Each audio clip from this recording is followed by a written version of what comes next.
have it with Paige or with another system, you could upload that.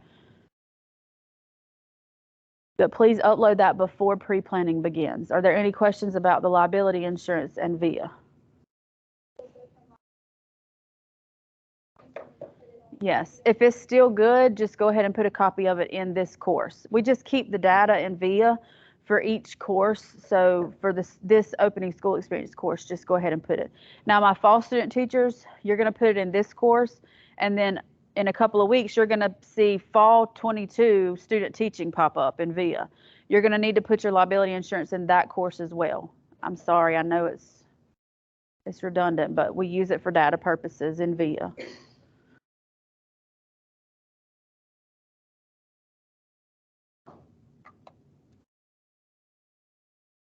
Okay, so a little bit more about VIA.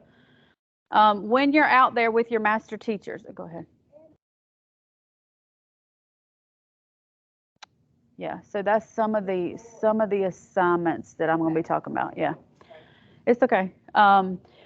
Okay, while you're out there doing pre-planning, ask your master teacher and or your mentor. If you're an intern, you'll need to get with your mentors and ask them as well, because every person in this room will have somebody assigned to them in VIA to do your evaluations and your observations every week. Not every week, but when you are in your student teaching semester, you'll have someone assigned to you. Those people will also be assigned to you in opening school experience. These mentors or master teachers will have to do one evaluation on you during these first 10 days. So make sure that you talk to them about VIA and ask them to make sure their VIA is working properly while you're there with them. Don't just say, you know, you got to get on VIA. Like, help them through it if they need help. Like, make sure that they have their account working and they can see your information. I'm still working on getting some of your master teachers in VIA. So let's just say if you start pre-planning Monday, it may not be in there yet, but at some point next week, all of the master teachers will be in VIA. So just walk with them through that and make sure their VIA is working properly and they can see your information. Some of the master teachers are brand new to using VIA, so they may be a little slow to start with. There are quite a few master teachers that have already used VIA in the past, and so they're not going to have any trouble with it. I'll be sending out information to the master teachers that have never used it before, how to log on for the first time. They'll go through the same process you did and click on forgot password and get a link sent to their email, yada, yada. That whole long spiel that you all had to do at the beginning, they'll have to do that something similar to that. It doesn't really have to be the first day. I may not even do it on the first day because it's going to be so chaotic on the first day. But at some point while you're there, during pre-planning, just when you get a second to talk to your master teacher, just tell them let's make sure that VIA is working properly.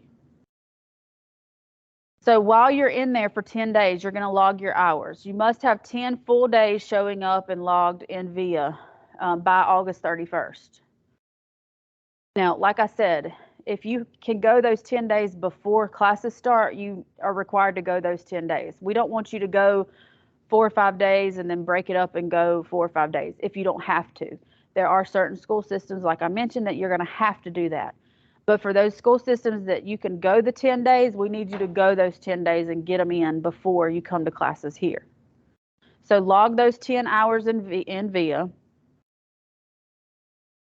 and then have your mentor approve the hours. They don't have to go on every single day and approve the hours. They can go at the end of the week or at the end of the 10 days would be fine to go on and approve those hours for you. You don't even have to go on every day and put your hours in. I would like for you to at least put them in every few days, at least once a week, a minimum once a week. Put your hours into VIA. Make it a habit to be able to go into VIA at least once a week to log your hours and put in any assignments that you're finished with, things like that. And also make it a habit to check to see if your master teacher approved them.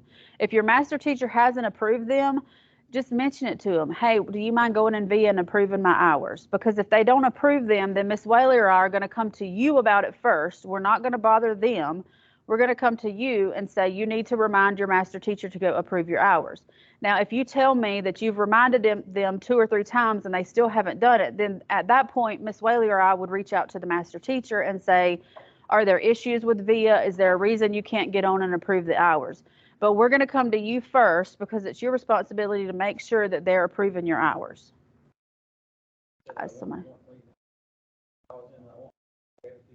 Yeah, I would say every 3 or 4 days, at minimum once a week, put your hours in. Same thing with student teaching. But I mean, I know right now we're just talking about opening school, but at a minimum once a week, put your hours in. During this time, Miss Whaley and I will go through VIA. We're not going to go in there every single day and look for your hours, but we will probably go in there at the end of next week to see who has started putting in hours. So like my Taylor County people, Sumter County people, Crisp County people, Colquitt, Tift, Worth, all of y'all should have hours in there by next Friday. So we'll go in and start looking at who has put hours in next week. Like I said, we're not going in every day, but we will start checking to make sure that the hours are being put in. Like I said, if these requirements are not met, if we cannot prove that you have 10 full days of opening school experience, you cannot get an S for your class and you cannot continue into student teaching. So it may sound trivial, but please, please take VIA seriously and take the time log seriously and make sure your days are logged. And then at the very end, the master teachers know about this because I talked to them about it yesterday on the orientation, but you're just going to probably need to remind them. You all know that pre-planning is going to be crazy and hectic. So you're probably going to need to remind them toward the end of your time there to complete an evaluation on you. It's not showing up in your account yet, but it will show up and it will say teacher candidate evaluation, master teacher completes. So this will be the master teacher that you are in the classroom with, or for my interns, cert only people, mentors that are assigned to you for the school year, they'll need to come in and do at least one evaluation for you during those first 10 days. For my interns and cert only, since y'all are going to be there throughout the whole time, and also fall student teachers are going to be out there the whole all of fall. The first 10 days are what you're going to want to log into VIA for opening school. So day 1 of pre-planning and 10 days, because I know you're going to be out there. Interns, paras, and cert only, you're going to be out there anyway. Fall student teachers. So log your first 10 days. And in the description, it doesn't have to be long. In the description, if the day is pre-planning, just put pre-planning. If it's the first day of school, in the description, put first day of school. It doesn't have to be a long description in that time log. All right, so one other thing I want to mention before I move on about the evaluations. I mentioned this to the mentors yesterday, master teachers, I'm sorry. I say it interchangeably, y'all have to forgive me. I mentioned it to the master teachers on the evaluations, especially for opening school experience. They may not get to see you doing assessment. They may not get to see instructional strategies. Things like that, they may mark NA for on your evaluation. They may mark 1. 1 means inadequate. I think 2 is inconsistent and 3 is consistent. They may mark 1 or 2 on those evaluations for those things that they don't get to see a lot of, or they may not get to see at all during opening school experience. It is perfectly okay for you to have NA or 1 or 2 during opening school experience. The goal for your opening school experience transitioning into your student teaching semester is by the end of your student teaching semester on your evaluations in VIA, we want to see 3s. That's the goal. But leading up to that, it's perfectly fine to have NAs or 1s or 2s. I don't want you to feel like you are inadequate. I don't really like that word on the rubric, but I don't want you to feel inadequate. I don't want you to feel inconsistent. Because you are working up to that end goal, which is the consistency at the end of student teaching. So please just take the inadequate and inconsistent out of your mind and just think of it as 1, 2, 3. You may see a grade, you may see a percentage grade on the rubric. If you get some NAs or 1s or 2s, it may show up as a 50% or a 60%. That's not going in any kind of grade book. That's just the way that we use for data collection for rubrics. It's not counting against you if you have a 40%. You know, if you're scored NA, I don't know that it counts against you if you're scored NA, but if you're scored 1s or 2s, it makes your percentage go down. We don't look at those percentage points. We're just looking at progression through opening school experience and then through your student teaching semester. We're looking at progression. Now, if your master teacher just throws all 3s down during opening school experience, we're probably going to look at it like, they must be jam up. I mean, so please don't expect that. Don't expect all 3s in opening school experience. I would even say don't expect all 3s your first time you're observed during student teaching. But by the end, you should be working towards all 3s. Any questions about evaluations? Okay. All right, what should you wear? We'll start with the ID card. If you are a traditional student teacher and you're not an employee of that school, you'll need to wear your GSW or your ABAC student ID card. If you are an employee of the school and you have a school ID, you can wear that. If you're not an employee of the school, you'll need to wear our GSW or your ABAC card. We do have some badge holders if you need them still in the office. We can give you that if you do need that. As far as pre-planning goes, a lot of teachers show up for pre-planning in shorts, dress down clothes just because they're going to be working in their classroom a lot. Whatever your master teacher's doing, we say that would be okay, but just make sure they're nice shorts or nice t-shirts, no holey stuff, no shorts too short.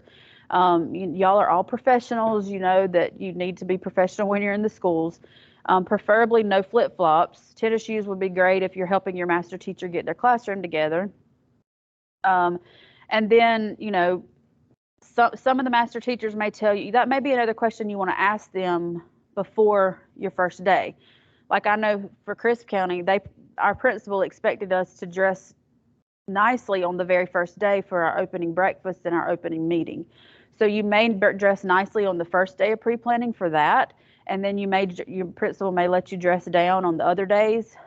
But for open house or meet and greet, we want you to dress professional, dress to impress that day. More than likely, your principals are going to tell your master teachers and all their teachers that they have to dress professionally for open house. There could be a situation where they wear khaki pants and a school t-shirt for open house. Maybe the principals want all the teachers to look alike on that day. That did happen to me one year. If that's the case and you can get one of those school t-shirts, then that's fine to wear that so that you'll look like the other teachers. If you don't have access to a shirt and they're all wearing that, you could wear something similar. Let's say they're black shirts, you could go get you a black shirt. You could wear something similar, or you could just wear professional clothes that doesn't match. But it is okay. Like, let's say your principal says that the teachers can wear jeans and the school pullover. The school has their own polo that they've made, and they can wear jeans in that polo. If they're all wearing jeans, then we would say it would be okay for you to do that as well if you're wearing that school pullover. Now, I don't want you to wear jeans and some other random t-shirt because you're not going to stand out as a teacher.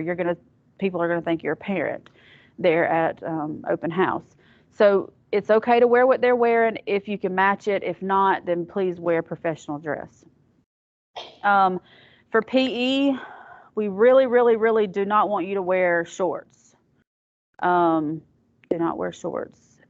No programs do not wear shorts. Health and PE, no shorts either. Now, if all of your coaches that you're working with are wearing shorts for open house, email me and let me know so that we can try to make a decision for that. That may just be an individual decision that we come up with, but we really, really do not want you to wear shorts during open house. And then the first day with students, dress like a professional educator. For example, my principal that told us to wear khakis and our black shirts for open house, we had to wear that same thing for the first day of school. And we did that so that the students would know who were teachers in the building. It made a lot of sense. And so we wore that same shirt the next day. If that's the case, then you can do that as well. But if not, then please dress professionally. Any questions about dress or your ID card? Okay. The dress code policy that we have at the College of Ed, I mean, inappropriate clothing, paraphernalia, grooming, jewelry, accessories, body adornments that are in any way disruptive or potentially disruptive to the learning environment are prohibited. Example of these are included but not limited to visible tattoos and body piercings, see-through clothing, halter tops, low-cut tops, bare midriff leggings and spandex, flip-flops, scrubs, and excessive jewelry. I will say that I've had a student before that their master teachers wore scrubs because they were in a special ed classroom. That student teacher emailed and or maybe the master teacher emailed, I can't remember, but they asked if their student could wear scrubs. But since that's what they wore, because they were going to be dealing with severe and profound special ed kids, and Dr. Abbott approved for that to happen. So that student teacher wore scrubs that field experience during that field experience. So if there are circumstances like that that you have questions about, it's just going to be an individual basis. Just email us or call us and let us know, and we'll make a decision on that.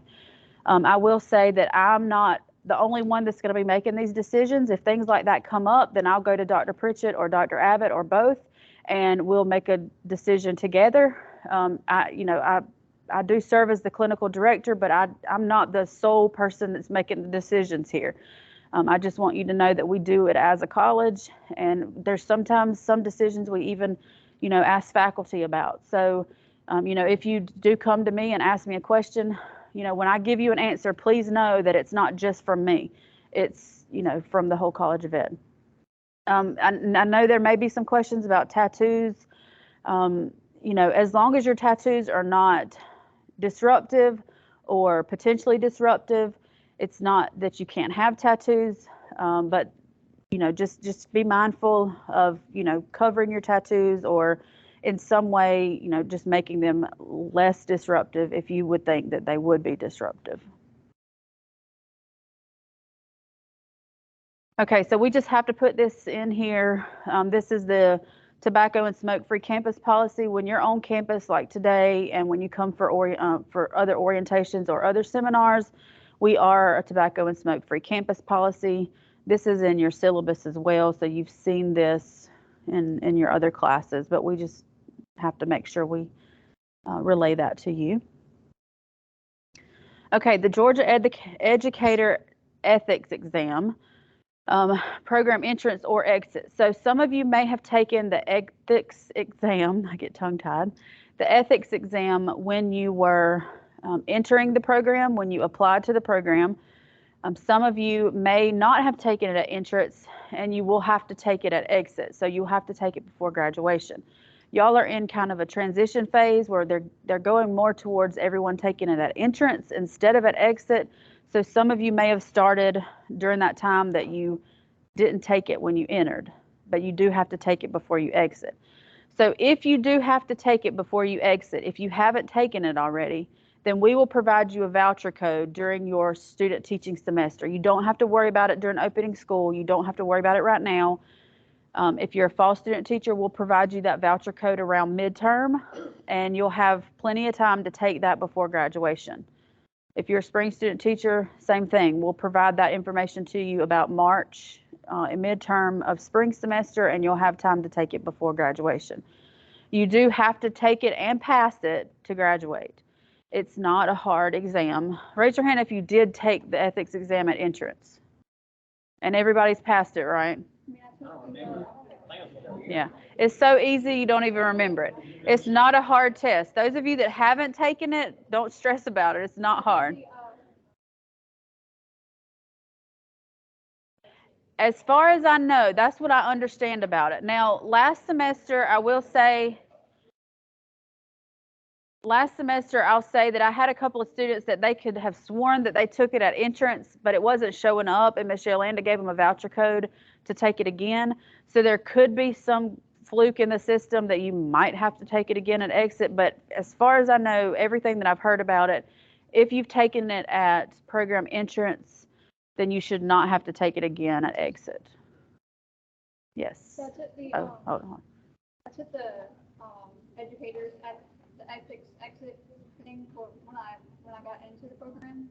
So you shouldn't have to take it again before you graduate. I shouldn't have to take Yeah. it again. If you do have to take it, we will contact you in the spring because you're a spring student teacher. So if you do have to take it for some reason, we'll let you know in the spring.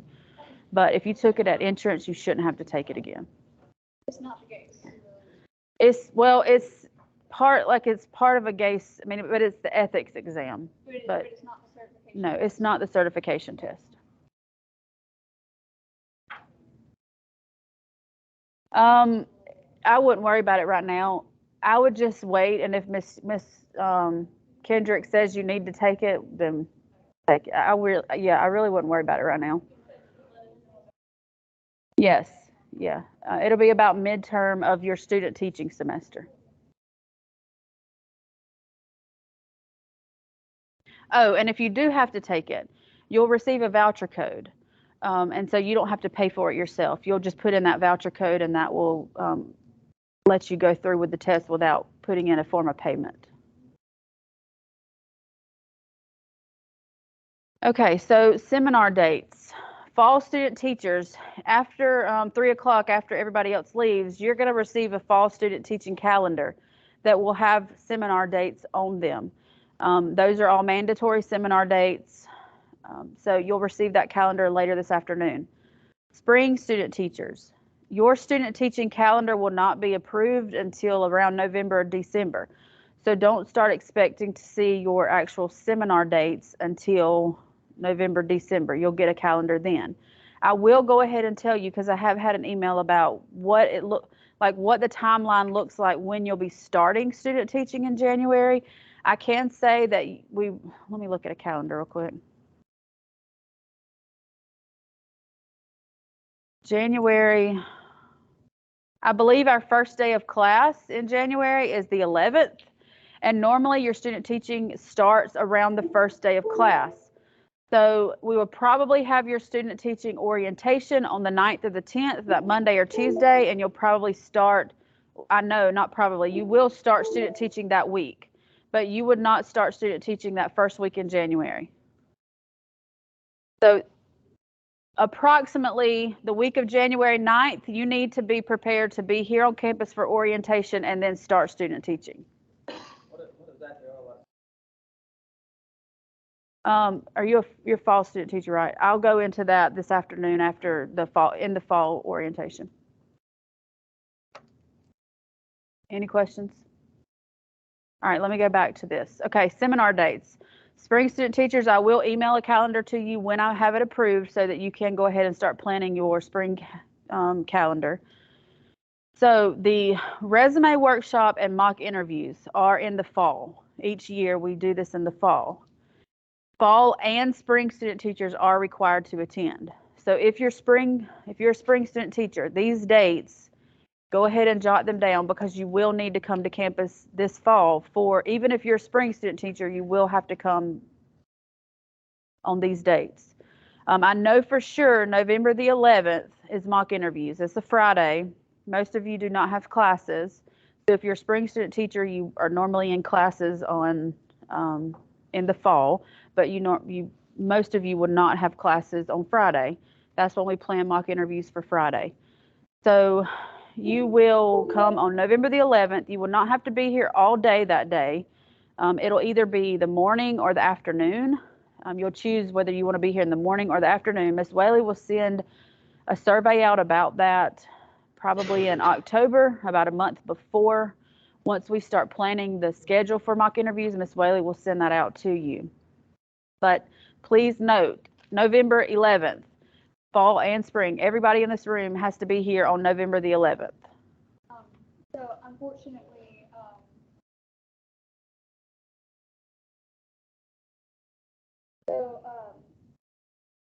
mine and my fiance's wedding is Saturday, November 5th, and we are going on a ship for our honeymoon on November 10th. So unfortunately, I'm not going to be able to be there in November. But I know that this kind of came as a shock, and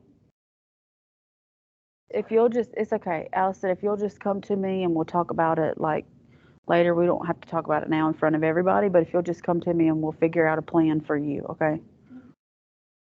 Yes. Yeah, if you just, well, same thing. If you have a specific issue on that day, come to me later, email me later, and we'll talk about your specific issue. Unless it's an extenuating circumstance, then you are required to be here. Of course, if there's a medical documentation, then that would be a reason that you would not be here. If there's some type of other plan, wedding, something like that, we'll figure it out. We'll figure out a plan for you. But otherwise, you need to plan to be here on November 11th. Now, for the resume workshop, we try to do that before the mock interviews. Just a second, I'll get. We do that. We try to do it about a month before the mock interviews. I do not have a date set for that. As soon as I have a specific date and time, I will let you know. But it will be the first or second week in October. One of those days, the first or second week in October. But as soon as I have that date, I will email that to all of you so that you'll know and can plan that. Same thing, it will be required unless there's medical documentation or something, some extenuating circumstance. If there is, please let me know, and we'll work on that, work through that. Are there any questions about those two mandatory dates in the fall for everybody? I don't have that yet. It's either going to be, one of the days during the first or the second week of October. I don't have the exact date yet. As soon as I have that day and time, I will send it to all of you by email. What about doing those two? But I was going to ask, do you think they're going to do another kind of career they did last semester? Yes, we will do another career fair in the spring. So if you do not have, like if you're a fall student, like my spring student teachers, you're all going to be required to come to the career fair. If you're student teaching this fall, you probably came to the career fair already this past spring. So we will have another career fair spring of 23. Our fall student teachers, if you do not have a job yet, when you graduate in December, if you're still looking for jobs in the spring, then you are more than welcome to come to our career fair. I'll send out an email to all the fall student teachers even after you graduate with an invitation to the career fair if you want to come. We do have quite a few fall student teachers that they don't get jobs right when they graduate because it's in the middle of a year, and they do like to come to the career fair to talk to different counties. So I'll send out an invitation to you like February, end of January, February, with an invitation to the career fair in the spring. I was thinking a lot of times you might not get one like you graduate in December, you might not even get one till like the next August. Right. And so if you don't get a job right when you graduate, that would be good if you wanted to come back to the career fair to meet some more school systems like you did this past spring.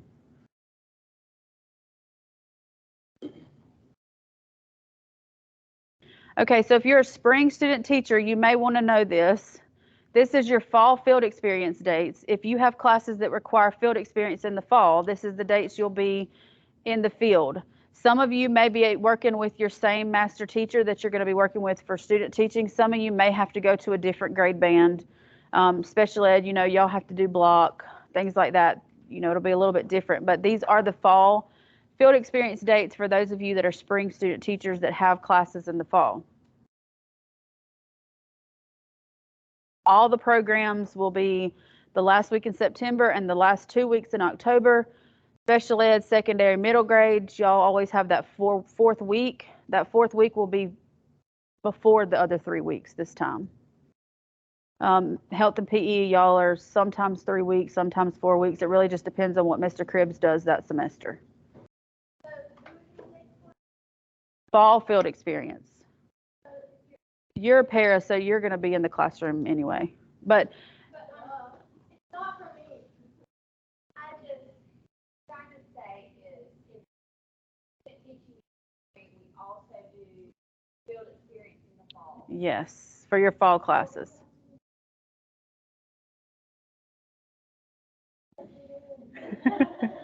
It's okay. It's been a long day already. So this is just by fall student teachers, y'all don't have to worry about this. You're going to be out there anyway. Spring student teachers. I know there's a couple of spring student teachers that you don't have classes in the fall that require field experience, so you don't have to worry about this. But if you do have classes that require field experience, I wanted to go ahead and give you these dates so that you would have them. You'll receive them on your syllabus August 10th, whenever y'all start classes. They'll all be listed on your syllabus, but I did want to go ahead and give them to you. Okay, so now let's take like a 5-minute break. When we come back, I'm going to start going over all these assignments that you have for opening school experience. It's 1:46. Let's come back about no, let's don't do 2. About 1:50, we'll do 1:55. 8 minutes. Take an 8-minute break and we'll be back about 1:55.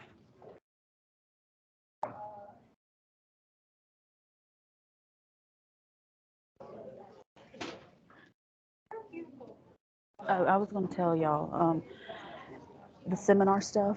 Okay. I don't know what Dr. Abbott's going to want y'all to like come for. I mean, we know you're already in-service teachers, so you don't need mock interview. In my opinion, you don't need mock interviews. I was going to ask if we needed that Yeah. or There's was it resume? Yeah, in my opinion, you don't. So, but I can't make that decision on my own. I'll have to Okay. talk to Dr. Pritchard or Dr. Abbott and And I see was what looking they. at the school calendar to see because we have like work days in October and our fall break is like the 13th, 14th, and 17th, and then we have mid-month testing. So I'm just Yeah. I was going through the field experience in our classes, or we can be doing that. Y'all are at our both own schools. you're student teaching in the fall, right? I am. I think you're starting like this is your last semester. You graduate in December, so you don't worry about all those dates because you're gonna. I mean, you're just gonna be doing student My teaching. job is Yes. field experience. Yeah. Yeah, you won't have to worry about those specific weeks. And y'all are different anyway because your field experiences. We've had to do your field experiences different anyway, so you don't have to worry about those weeks. But as far as like seminars go, and y'all will get the student teaching calendar in a few minutes. But as far as seminars, I don't know what Dr. Abbott will actually want you to be here on campus for, or there are a couple of them that we have online that you can log in online. Like one of them is a TEAC seminar. Well, y'all already know about TEACs. You go through TEACs, so I don't know what she'll Some of it require is for you. repetitive. Right. But see, our traditional student teachers that they don't know about TEACs, Yeah. it's good for them to have. Oh yeah. So but I just really don't know yet. And she was on vacation, and then I was on vacation, and now she's at a conference in Oregon. So I just haven't had a chance to talk to her about that. And I just wanted to tell y'all to just hang on, and I'll let y'all know like That's fine. what So you'll we should actually do require. the opening school experience to get those assignments done. Maybe. Yeah, by August 31st. Yeah, and you'll have you can. There's some of, and they're not hard assignments. You'll see in a few minutes when I give them out. It's not hard. It's just a lot of answering questions and a lot of stuff y'all are going to already know. You're not going to have to talk to anybody about. Like our traditional student teachers that they've never been in these schools before, they're going to have to go talk to and find out information about this stuff. But you'll already know how to answer a lot of these questions. I apologize for this. I'll probably call you and ask you. No, yeah, that's fine. That's fine. That's what we're here for. But I did just want to mention that about the seminars for y'all. I did have a random question that doesn't have anything to do with any of this.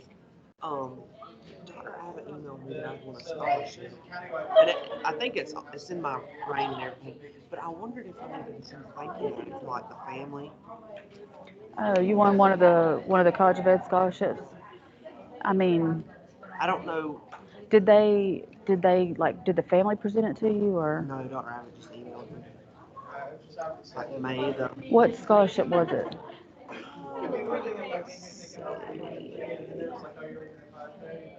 The Margaret Ryan Wagner and Robert Lee Ryan scholarship. Let me jot a note down and I'll ask her, like in the past, if students have sent thank you notes.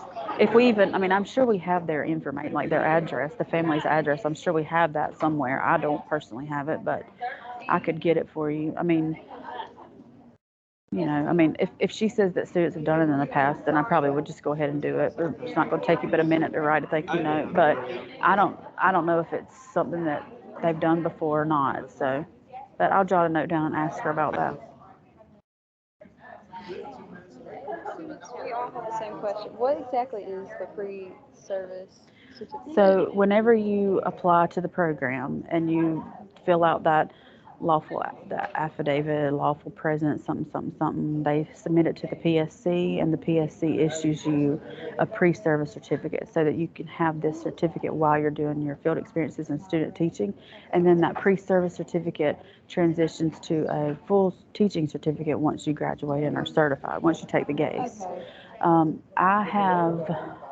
I have like a spreadsheet that I can check to make sure that you're good with your pre-service certificate. Because we're all Um, confused on that. We The weren't sure. pre-service. Okay, yeah, I may just go pull up I probably can pull it up on this computer. At the end, I may be able to pull it up and just make sure you're Okay. good with that if you're not sure about it. I'm pretty sure we've done it and just don't remember that that's Yeah, what it was. yeah, it was when you entered the program. So you probably entered the program over a year ago, didn't you? This is my second year, so yeah. about Yeah, a year. yeah. So you probably filled all that out. You're probably good, but I'll check just to make sure. Okay, thank you. You're welcome.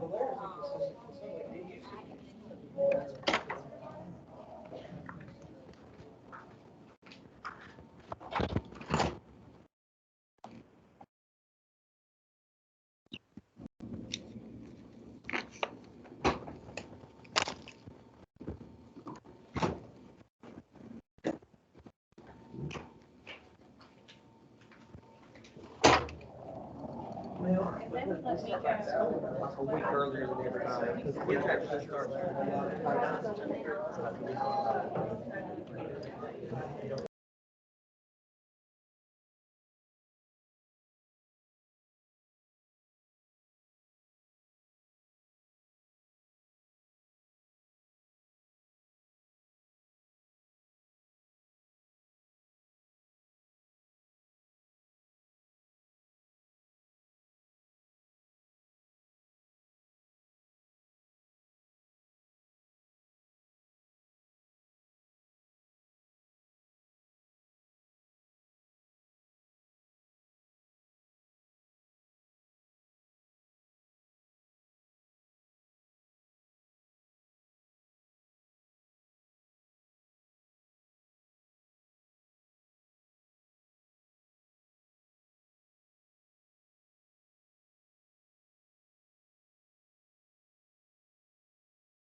Okay, so I'm going to go over everything in this packet. If you're reading something while I'm talking about something else, that's not going to be very good. So please, just whenever I'm talking about that assignment, be on that page. Take notes on this page. These are yours to write on. If you need to take notes on them, that's fine.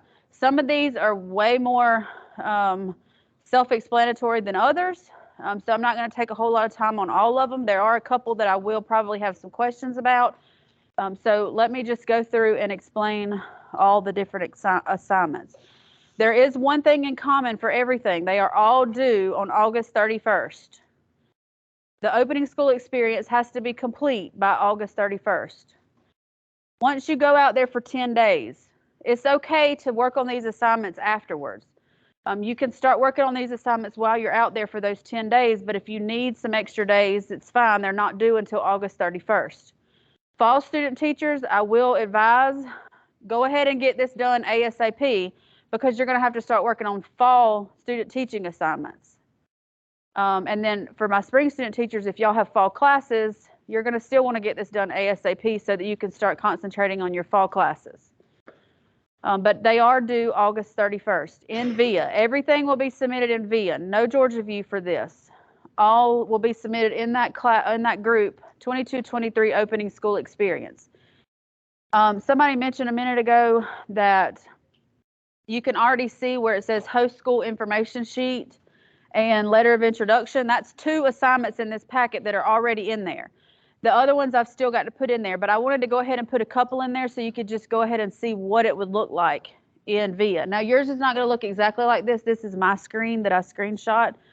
And so yours is not going to look exactly like this, but you should already be able to see that liability insurance submission, and you should be able to see host school information sheet and letter of introduction.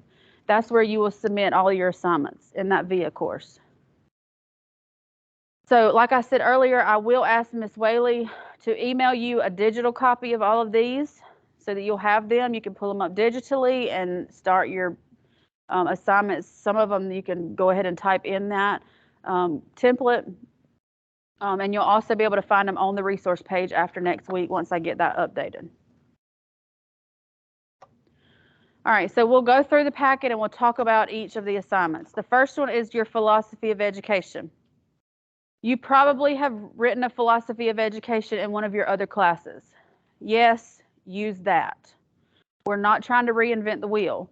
Your philosophy is probably similar to, now is probably similar to your philosophy when you wrote the paper. If anything has changed in your philosophy, then update your philosophy of education. If you have never been in a class that required you to write a philosophy of education, then you're going to need to go ahead and write one. But if you have written a philosophy of education, please use that one. Do not try to reinvent the wheel.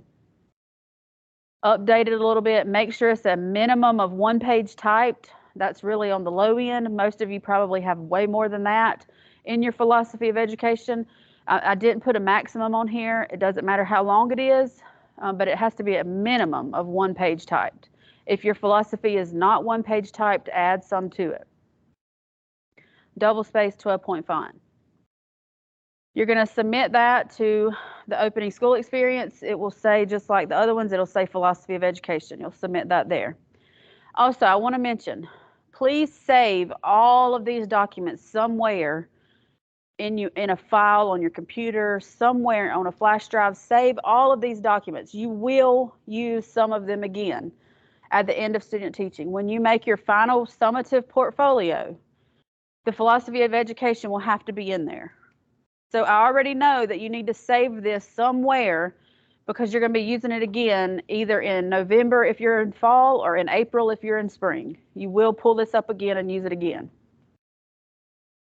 So please make sure you save all of this stuff in on a flash drive or in a file on your computer somewhere. Any questions about the philosophy? Great, that one's pretty self-explanatory. All right, next is the host school information sheet. Oh, also I didn't mention, let me go back. You will make a student teaching notebook for your student teaching semester to keep all of your lesson plans in and things like that. If you will go ahead and make a habit to print all these assignments that you're doing, print them and put a hard copy in your student teaching notebook. Make a section in your notebook that says opening school experience. When you're assigned a university supervisor, that person will be checking your student teaching notebook when they come to visit you. And that first time they come to visit you, they're going to look and see if you have opening school experience information in there. So go ahead and make a hard copy of these, print these, and put them in your student teaching notebook. That's why I have up here submitted in VIA and student teaching notebook. I think it was on that page as well. Keep a copy in your student teaching notebook. But I would get in the habit of anything that you're doing and submitting, like even like things once you get into your student teaching assignments, make hard copies of those and put them in your notebook as well. Your supervisors will want to be able to get to it easily and not have to have you send it to them all different kinds of ways. All right, host school information sheet. Basically, whenever Ms. Whaley sends you this template, open it up and type in this template. You don't have to type it in paragraph form, just answer it on the template. You're going to put your name, email, cell phone, and then the first day that you're pre-planning. And then you're just going to answer all of these questions about the school that you're at. The full name, the mission, the name of the current principal, the names of the assistant principals, the names of the secretaries, the names of the custodian, the head custodian, the name of the librarians. Why do you think we're having you do this? Get to know where you are student teaching. Some of you that are interning or cert only, you may already have this information if you've met some of these people already. If you haven't met these people already and you want to go ahead and start on this tonight, no, I'm probably not telling you to go start on this tonight, but if you wanted to, you could go to your school website and find a lot of this information on the school website.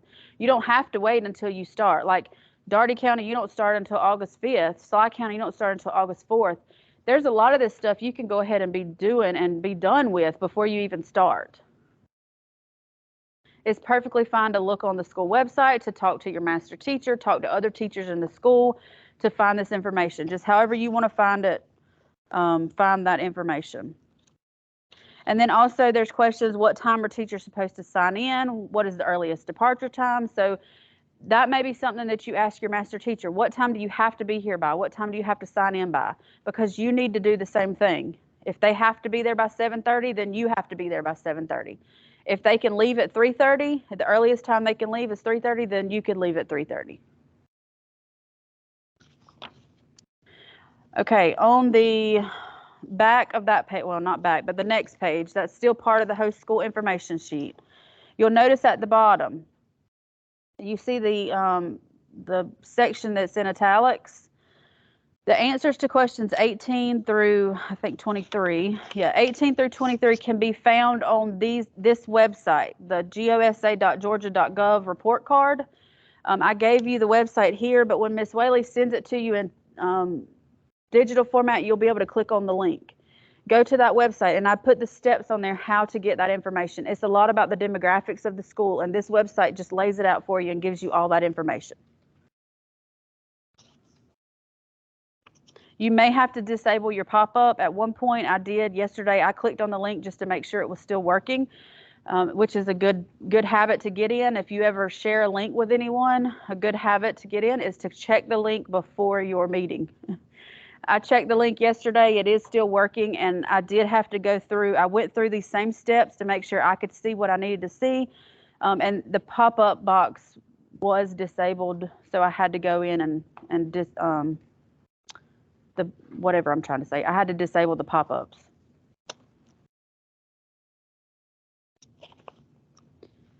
All right, any questions about this host school information sheet? No, it's not in VIA. Ms. Whaley will send you a copy of all of these digitally. Then open it up and start typing in it. And then print it. Once you're done, print it out and put it in your notebook. Any other questions about this template? Y'all, I know this seems like a lot of assignments, but they're really not hard assignments. It's just a lot of finding the information and just filling it out. This is just to help you get prepared for student teaching. All right, the next is the letter of introduction. If you are an intern or cert only or para, y'all probably do this. You're probably going to have to do this anyway. You have to write a letter usually to your parents introducing yourself, and telling them that you're excited about working with their kids this coming up year, right? Well, this is what you're going to do as a student teacher. You're going to write a letter. Now, it can be a basic letter just like this, or you can do something fancy. You can be extra. You can use Canva. You can use anything, whatever you want to use. You can put pictures of yourself on there. You can put little text box and put each of these in a text box. It doesn't have to be dear parents and students. It can just be you can make a flyer, as long as you're sharing this information with your parents and the students. So you're basically going to tell them what your name is, a little bit about you. If you're a traditional student teacher, you're going to say, I will be student teaching with so-and-so during either fall 22 or spring 23, whichever one you're doing. And then you want to tell them that you're completing your senior year at Georgia Southwestern and you're majoring in whatever your major is. And just give them a little information on why you decided to become a teacher. This doesn't have to be long, even one sentence, why you decided to become a teacher. And then so-and-so and I will be working together to make this a positive learning experience for all of you, and I look forward to working with you this year. You can make it just as simple as this, or you can, like I said, be extra.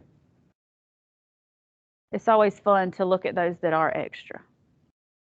And then the paid interns, cert only, paras, yours may look a little bit different, but it'll be the same kind of information. So I put an example down at the bottom for interns, but basically you're not going to say that you're going to be working with so-and-so because you are, well, now my paras, you will be working with somebody, but interns, if you're the only one in the classroom, you're not going to be working with so-and-so. You'll be just saying who you are and,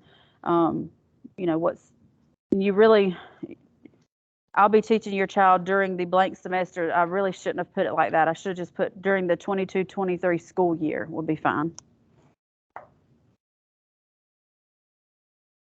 So as far as sending these home, we would love for you to be able to actually print these out and copy them to send them home with all of your students that you're going to be working with.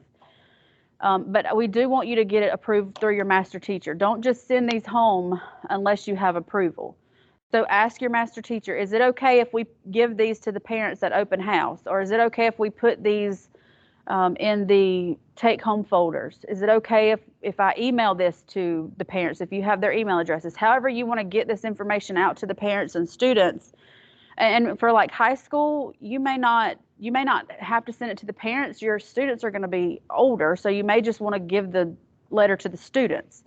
On the first day, or even at open house if they come. I know middle and high school, they don't have as many come to open house as elementary does, but just kind of ask your master teacher, is it okay if we push this information out? And if they say yes, then you decide how you want to do that. We would love for you to be able to push that information out to your parents and students. So submit a copy on VIA and then print it and put it in your notebook.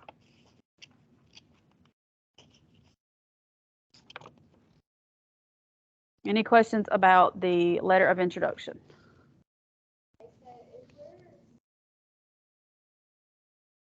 Yes, go ahead and send it home now, because you'll be meeting your families at open house, and you'll be meeting your students during those first few days. So go ahead and send it home now.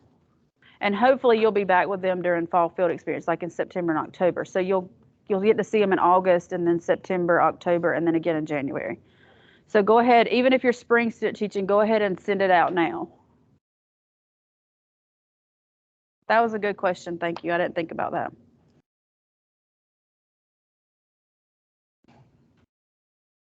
So we are giving copies of our letters to the children, right? If the master teacher says it's okay, ask the master teacher, can I give this to the families? And if the master teacher says, sure, that'll be great, then go ahead and make enough copies to give out to your parents and students. For you, I know you're in like first grade, so you might could put it in like their take-home folder or whatever, or give it to them at open house, things like that.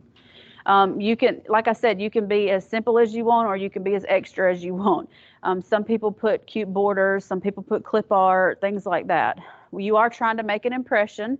So, the cuter it is, especially with younger kids. Now, high school and middle school, high school, You may not want to put a whole lot of clip art on yours, just kind of, get a feel for what grade level you're teaching and what what kids you're going to have, and make it your own. Okay, the next assignment is, the next 3 assignments that I talk about are going to be similar, and they all relate to technology use in the classroom, but they are separate assignments. So when we were talking about this, we had it all like in one, and I decided to split it up so it would make a little bit more sense. So the first thing is Google Classroom training. I want us to go ahead and put the disclaimer in here. Some of you may have been through Google Classroom training before in your tech media class that you had here, or you may have just done it on your own at some point for Google. If you have been through a Google Classroom training already, you do not have to do it again if you can provide us with proof that you finished that training. So go in Google and pull up your certificate, or if you have it saved somewhere, pull that up. If you can give us proof, some kind of proof that you completed that Google training, you do not have to do this again. If you have never been through a Google Classroom training, then you will go through these steps.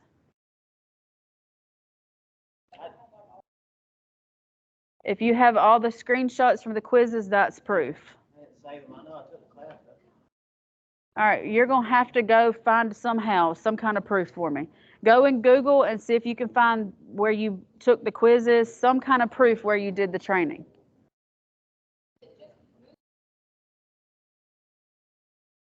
It's fundamentals. It's called, so Google Fundamentals. Maybe is it not Classroom? I'm sorry. Google Fundamentals. Please take a pen and mark out Classroom.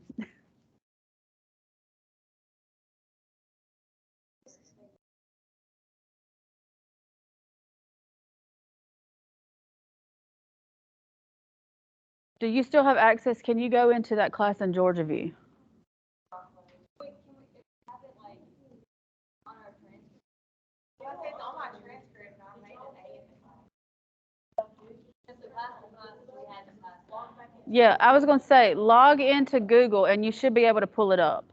Try that first. Y'all, if you've taken it, log into your Google and try to pull up proof where you took the quizzes and everything. You can screenshot the grades on the quizzes. Try to pull up proof. If you absolutely cannot pull up proof, email me and I will touch base with professors that have taught that class in the past, and we'll see what we need to do. But please just go into your Google and try to pull up some type of proof where you've taken that. If you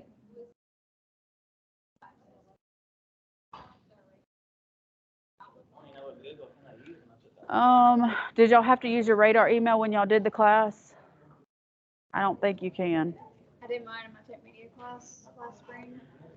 Okay, so if you cannot access your Google, let me go ahead and talk to Dr. Abbott and a couple of the professors that have taught this class in the past, and let me see what they want to do about how you can show us proof. It may just be that you passed that class. I don't know yet. Let me talk to them. If you have a way, or if you saved your certificate, or if you have a way to get to your certificate or proof, go ahead and submit that.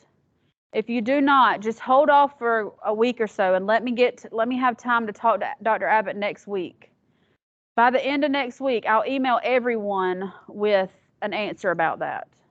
Let me see what she says we can do about providing proof if you did it on your radar. See, I don't think if you signed in with your radar, I don't think you can sign back into Google with your radar anymore.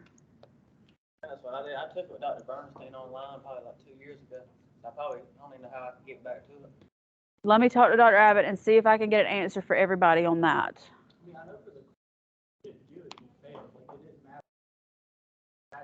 The problem is not every course, like not every professor made them do it. Like they changed the course up. So like where you say your professor made you do it, somebody else may have had tech media that they didn't make them do it. So I can't really say, well, you all passed tech media, so you did Google. You know what I'm saying? So I can't.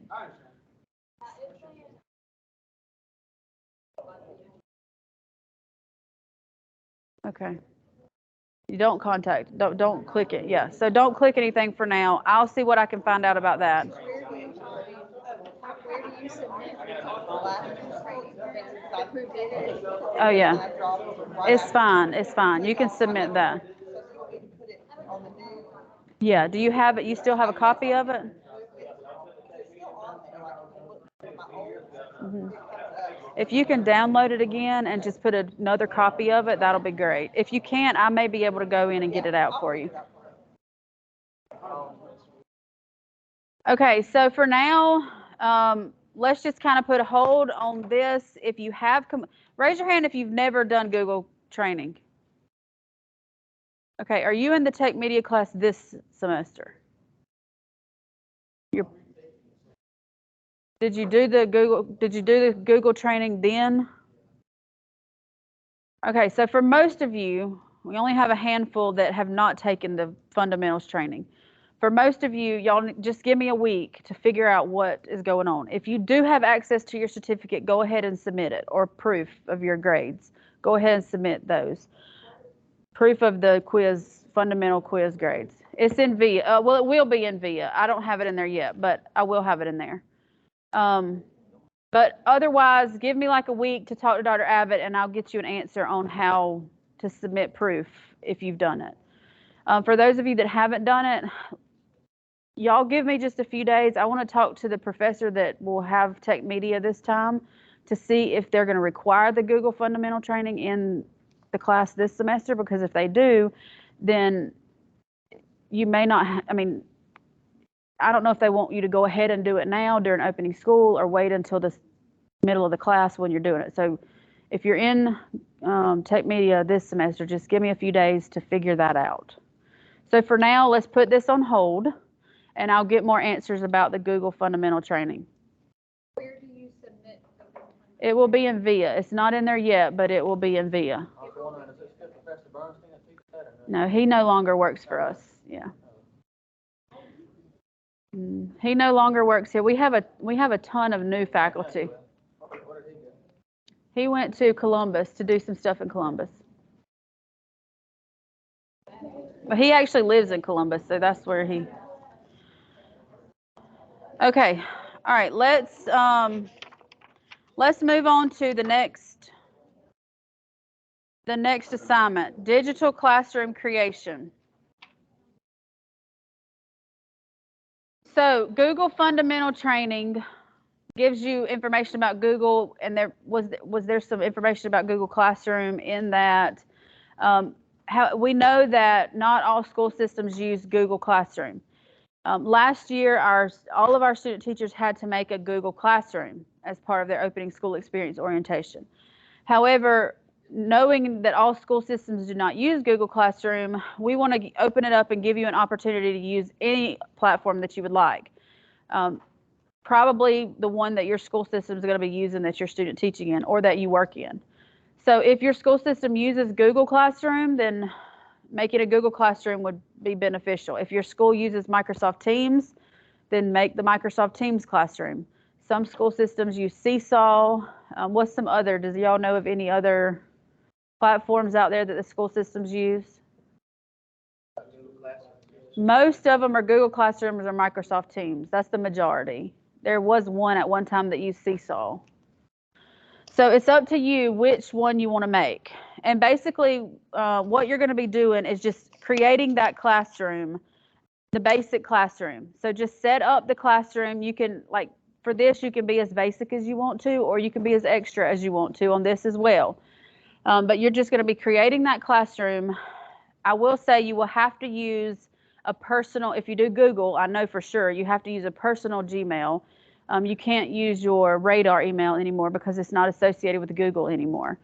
Now, if you're in for those of you that are interning, or if you have a school email address, what platforms do y'all use at your school? Google Classroom. Do y'all have to make your own Google Classroom? Yeah, that's what so that's what most school systems block for you from adding other people.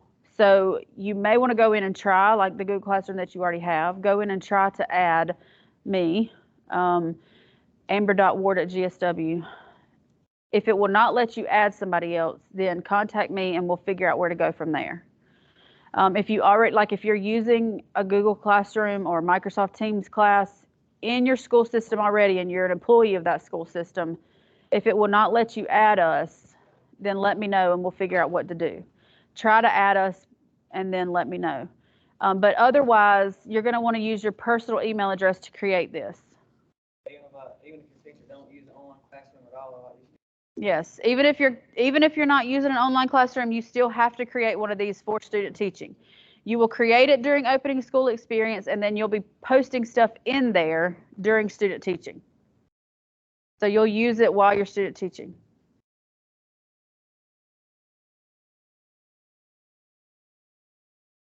Is it with your personal email address?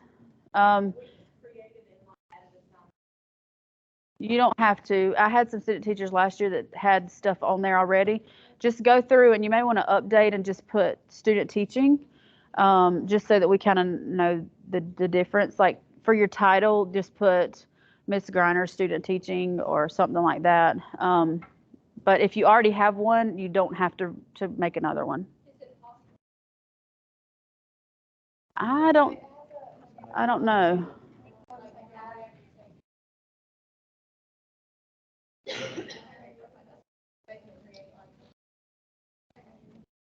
You can do that if you want to make another one, or you can use the one that you already had.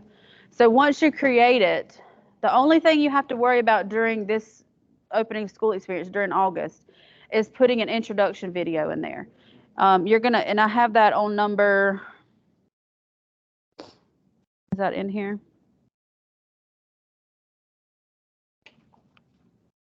at least two. Oh, we're on digital. I skipped a page, didn't I?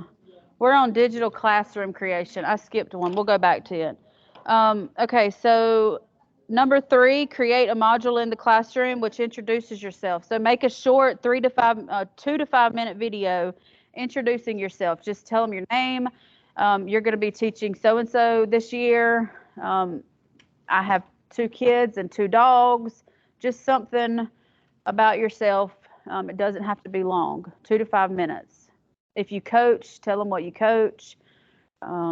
If you have special interest, if you like reading or if you like math or whatever, just anything in the introduction video. So post that introduction video, make the classroom, add me as a student, amber.ward@gsw.edu, add me, and then make an introduction video. That's the only requirement for opening school experience. And then you'll go in VIA and you'll submit the link to that classroom in VIA. So make sure it's public and then go and copy and paste the link into your VIA. There'll be a Google digital platform, digital classroom creation, whatever it's titled, digital classroom creation in VIA for you to click on and submit your link in there.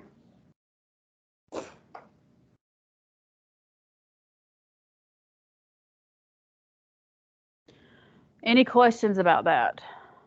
So I skipped the online platform reflection, and it's probably a good idea to do this before you do the classroom creation, because you're going to want to know what your school uses. You don't have to use what your school uses. Let's just say you are familiar with Google and your school that you're student teaching at uses Microsoft Teams, but you would rather do Google for this, that's fine. You can do that. If you're more familiar with Google and want to use Google, that's fine. We just have to show as a university that we have given you an opportunity to use an online digital platform and make an online classroom. It doesn't matter if it's Teams or Google or whatever. We just have to show that you all are proficient in making an online classroom. But for this reflection, you can answer these questions. So you can pull up this template, answer the questions in question and answer form, or you can write in paragraph form, whichever you would like to do. But talk to your master teacher, or if you're already employed there, you probably know the answer to these questions already. Answer all of these questions about an online platform. Every school now have some type of online platform that they use in the event that schools shut down and you have to go back to online learning. They're all using some type of online platform. Whether they use it very much, who knows? But they all have some type of online platform that they have used in the past couple of years since COVID, or that they're continuing to use. They've all used something in the past couple of years. So just ask your master teacher these questions and fill that out on this reflection. Like I said, you can just simply answer the question, or you can write it in paragraph form. And then if you have never created a classroom of any kind, and let's say your school uses Microsoft Teams, if you think you would want to try Microsoft Teams, then do that. You don't have to do Google. You can do Teams. So that's why I said you may want to do this before you do the creation. You may want to talk to your master teacher about what they use before you create your own classroom. Any questions about this assignment? And all of these assignments need to be typed, of course. We're no longer in the days of writing and turning in papers. No, good. All right, so that is, oh, there's one more, the checklist. Okay, this checklist is going to be something that you're going to be doing throughout your student teaching. So we give you this at Opening School Experience for you to start looking at, because you are going to meet a lot of these people during Opening School Experience, and you will be talking to your master teacher about a lot of this stuff during Opening School. This is nothing that you're going to submit anywhere. You're going to keep this in your notebook, and as you meet these people, as you talk about this stuff with your master teacher or your mentor, whoever's mentoring you this year, if you're an intern, as you talk about this kind of stuff, you're going to initial and have them initial. But you keep this in your notebook, and your university supervisors will look at this when they come observe you to see how far you've gotten on meeting all these people and talking about all these things. Like at the bottom where it says handbook affirmation form, completed electronically at orientation, you're going to do that today. So you can go ahead and initial that because you're about to do that just in a little while. Well, no, fall student teachers, sorry. Spring student teachers, you'll do it at your January orientation. Don't initial yet. The master classroom schedule, you'll get that once you start pre-planning. Once you get that, go ahead and initial. So throughout the semester, as you get this during student teaching, go ahead and initial. We give it to you at Opening School because you will probably meet these people when you go for pre-planning. And you'll start discussing a lot of this stuff with your master teachers then. What did you say we were doing today? Handbook? Yeah, it's at the bottom down here. The handbook affirmation form, really it's like orientation affirmation. You'll do that this afternoon for the student teaching. Yes. Did you go to the Opening School Experience reflection? No, I don't think I did that, did I? Thank you, Nick. Okay, the Opening School Experience reflection letter. Write a letter to your university supervisor. You don't know who it will be yet. My fall student teachers, I do know who yours will be, and you'll find out in a little while. Spring student teachers, we won't know who your university supervisors will be until December, until close to time. Dr. Abbott assigns them when she assigns classes, so I don't know who spring student teachers will have for university supervisors. But you're going to write a letter to the supervisor telling them why you think Opening School Experience is important, what you learned, and why you think you're prepared to student teach. Same way with the other, the letter of introduction. This can be as basic as you want it to be, or as fancy as you want it to be. We do want at least one page, so if you want to create some kind of graphic, some kind of flyer, it needs to be a one-page flyer. If you want to just write a letter, then it needs to be one page typed, double-spaced, 12-point font. But it can be some type of flyer if you want it to be. If you want to answer these questions in a graphic, Canva, flyer kind of thing.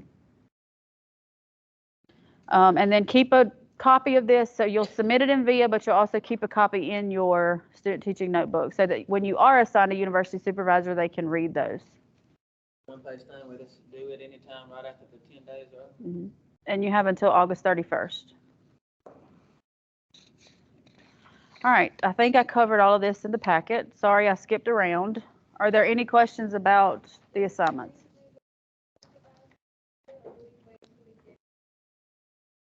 Go ahead and do it now during Opening School. Just basically, you're just talking about It doesn't have to necessarily be Dear University Supervisor. It's just basically a reflection on what you learned during opening school, how opening school benefits you, and how you think that prepared you to be able to student teach.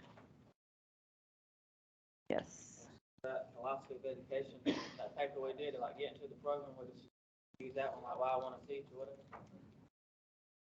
I'm not sure, is the paper that y'all wrote to get into the program, is it actually your philosophy or is it something different? I think it was, I thought about Okay. like, why I want to get into teaching and all that. Yeah, it's probably about the same. You can probably tweak it a little bit and submit. So some of you did it during 2130 when you were in the 2130 class. I think that's an assignment in 2130, depending on where you took the class 2130.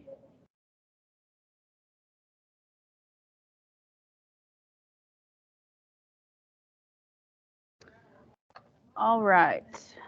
So I've went over all the assignments for opening school experience.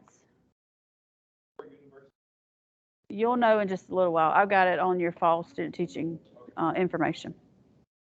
Spring student teachers, you should know your university supervisor. And by the time you come to your spring student teaching orientation, that first part of January, you'll know who your supervisor is then.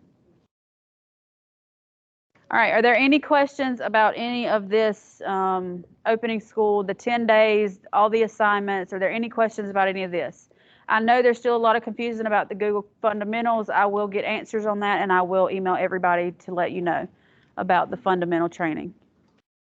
So you said all the things will be in the first by the end of the week? By the end of, yeah, well, probably give me like Monday and Tuesday to get it all in there, and then you can start.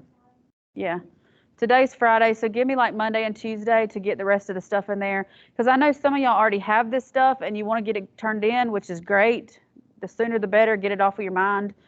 For example, like the philosophy, I know that if you've already written it, you can go ahead and just submit it. So give me a couple of days next week to get all of that in VIA, and then you can start submitting. Enjoy your weekend.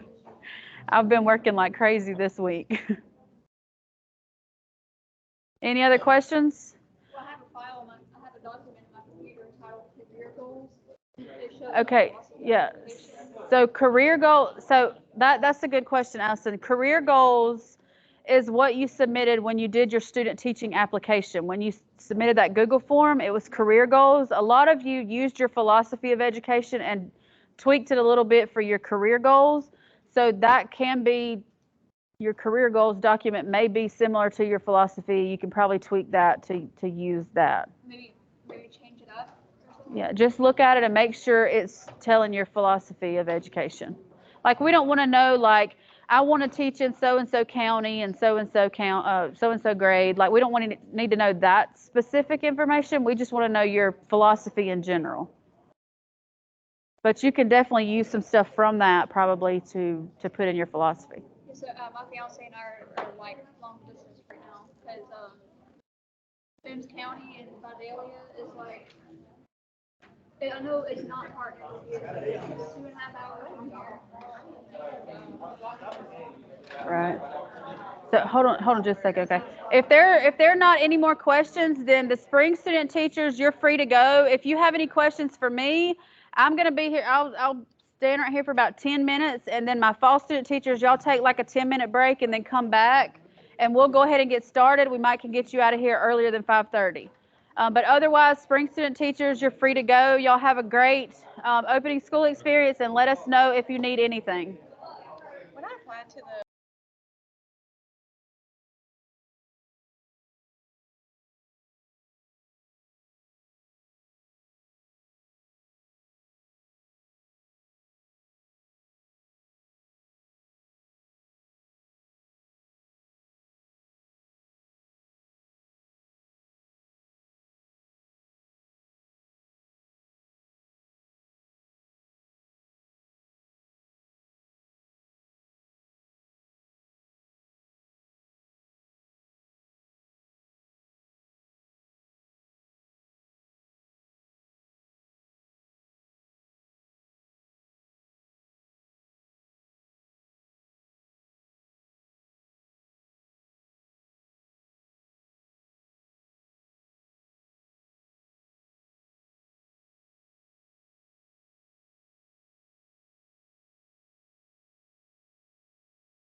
But, all right, so if you did not sign in, please do that before you leave on the sheet. A lot of this on this PowerPoint is going to be redundant. You're going to have heard it before, so I'll try to move through it quickly. I'm not going to spend a whole lot of time on some of the slides that you have seen before. Sorry, y'all, I don't know why that keeps doing that. I thought technology fixed that, but it is still doing it. So just, you've already seen this. I'm the clinical director. Ms. Whaley is administrative assistant in the office with me. Dr. Abbott is the dean and Dr. Pritchett the assistant dean. So if you need anything, we are who you contact. If you need to get to Dr. Abbott or Dr. Pritchett, it's probably going to be easier to get through me or Ms. Whaley first. We can probably get to them quicker. All right, so university supervisors. This is who your university supervisor will be.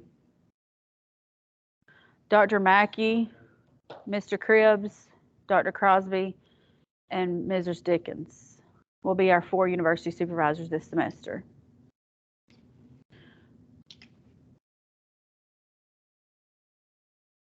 I'll wake him up because he's not going to know anything that's going on. You here? This is your university supervisor. So within the next couple of weeks, our full-time faculty come back the first week in August. So when they come back and we have our Southwestern week, which is basically like our pre-planning, they'll start getting all of this together. I will have a meeting with them as a group of 4 to talk about the student teaching semester. And then at that time, I will tell them that they have to set up a virtual meeting with you all. If possible, they're probably going to try to meet with you all as a group. So Ms. Dickens will meet with 4 of you together. Dr. Crosby will try to meet with the 4 of you together, and so on. If not, then they're still going to be required to meet with you. They have to tell you about their specific expectations. There are some general student teaching syllabi that you will be able to have access to, but they usually make an addendum to the syllabus so that they can put their own spin on things. So like Ms. Dickens is doing elementary, hers might look a little bit different than Dr. Crosby, who is doing middle and high school. And Mr. Cribbs is doing PE, and then Dr. Mackey is special ed, and she also has a music student. So their addendums may look a little bit different, and they'll tell you about that when they meet with you specifically. And then they can answer specific questions when y'all are meeting with them. Okay, so today the point of this orientation is to tell you about what's in the handbook. Now, I did not print copies of the entire student teaching handbook. You do not want to have all that paper. There will be an updated student teaching handbook on that resource page that you can go in and download and print if you want it. It would be good for you to look over it, but the majority of everything I'm saying here in this PowerPoint today comes straight out of the handbook. There are a couple of things that we add in, but everything that you're going to see for the majority has come out of the handbook. Some of the requirements of student teaching, and then what you're all here for is to know what you'll have to do during student teaching. So we'll give you your assignments, some of your assignments today. And then we're going to tell you a little bit about how the teacher candidate evaluations and the observations will work for your master teacher to complete, and then how the grading will look like for your student teaching courses. All right, here's the mission statement of the College of Ed. I'm not going to read it out loud, but take just a second to read our mission statement. While you do that, I'm going to go grab these papers that I had copied for y'all.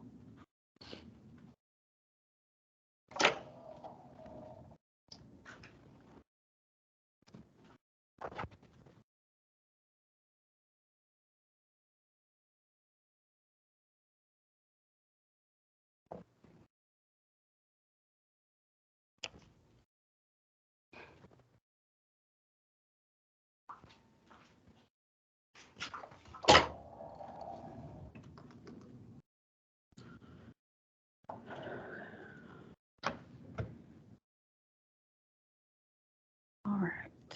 And this is our conceptual framework. We have 4 key concepts in our conceptual framework. And then this is our student learning outcomes. Now, all of these outcomes you will see in your summative portfolio at the end. So basically, we built our portfolio around these student learning outcomes.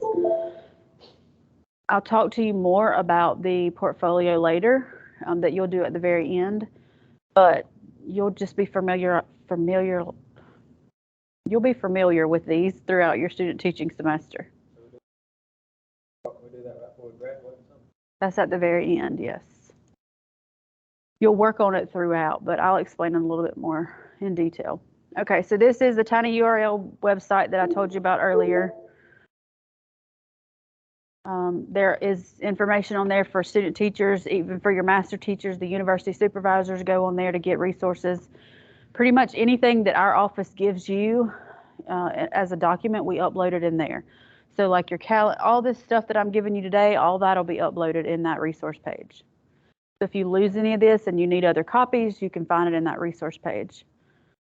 The handbook will be in there. Like I said, I didn't print out the whole handbook to give to you. That will all be in the resource page. The syllabi will be in the resource page. I didn't print out all the syllabi for you all because elementary has a different syllabi than special ed, and middle grades has a different syllabi. So I didn't print all of that, but you will be able to see your specific syllabi on the resource page. The lesson plan template, all of the assignments that I'm going to talk about, all of those will be on that resource page. All right, opening school experience, I'm not going to go into that. We just spent 2 hours on that. So you do know that you have to do that before you can student teach. You have to have an S in that before you can student teach. You have to complete it. And these are the things that we mentioned earlier to keep in your student teaching notebook. You'll want to get a 3-ring binder to keep with you during student teaching, to put all this stuff in, to put all your assignments in that you're going to be doing, and to put your lesson plans in, because when your university supervisor comes out to observe you, they're going to take your notebook and look through it to make sure you're keeping everything in there and staying organized. So the team that will be working with student teaching, your master teacher, they will host you in their classroom. Unless you are an intern or cert only, you will have your own classroom, and your mentor will come in and out to, work with you throughout the year. This master teacher is going to communicate with the university supervisor that's assigned to you, and they'll communicate with me. Also, they'll communicate with you, obviously.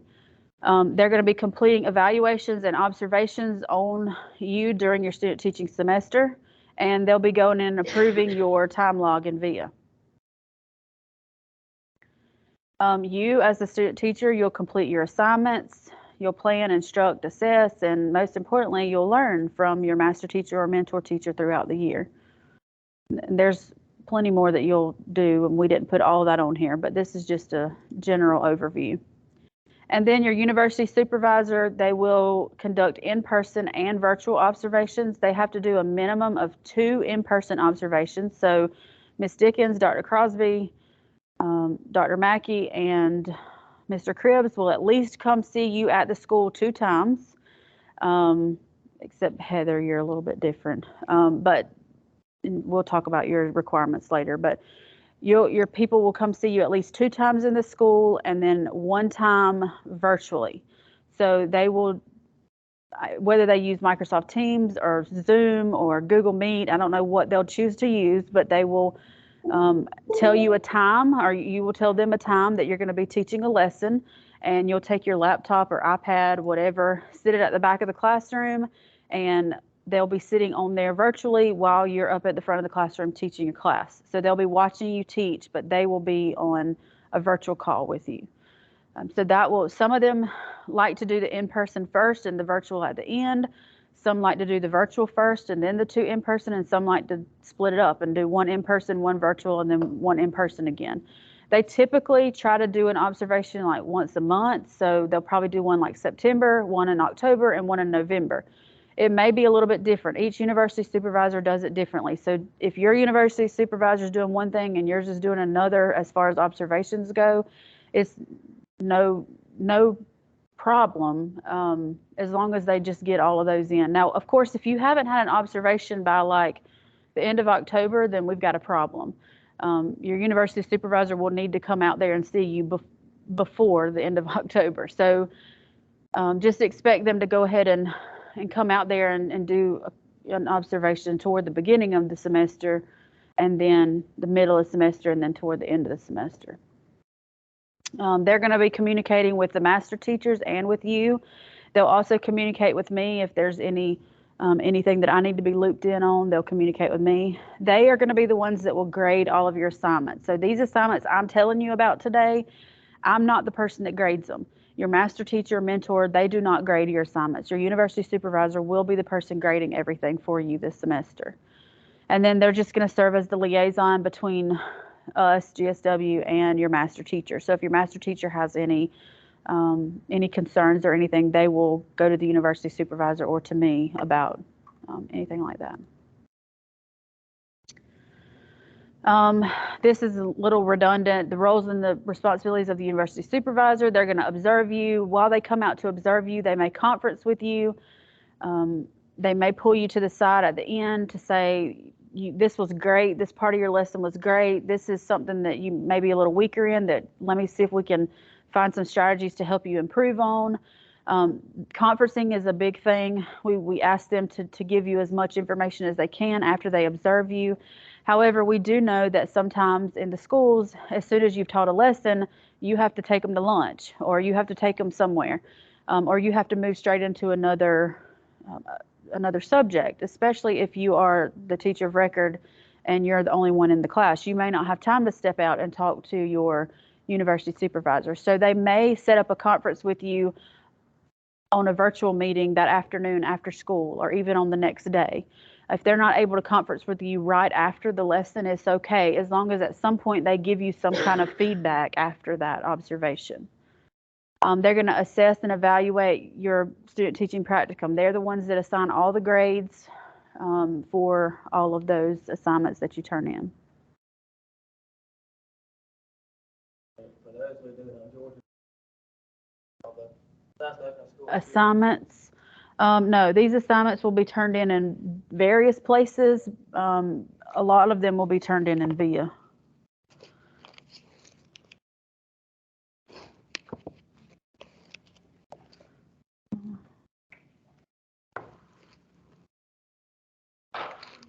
Printed way too many. We pass a couple of them over to them. I think there's 4 right there. All right, so right now, if you will look at page 4 through 9, we're going to go through all of this, but it's not going to be in order.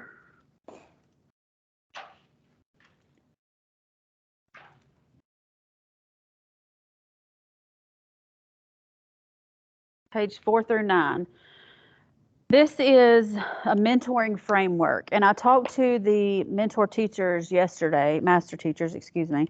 Talked to them yesterday about this framework. We didn't go into detail about this during their orientation just because we ran out of time.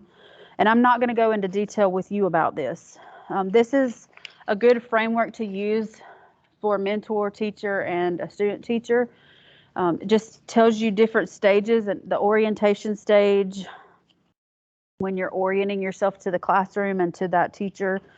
And then you move into the integration stage where you start integrating your own personal touches and your lessons. And then the application stage is basically when you are doing your full-time teaching and you're putting all of that you've learned to use.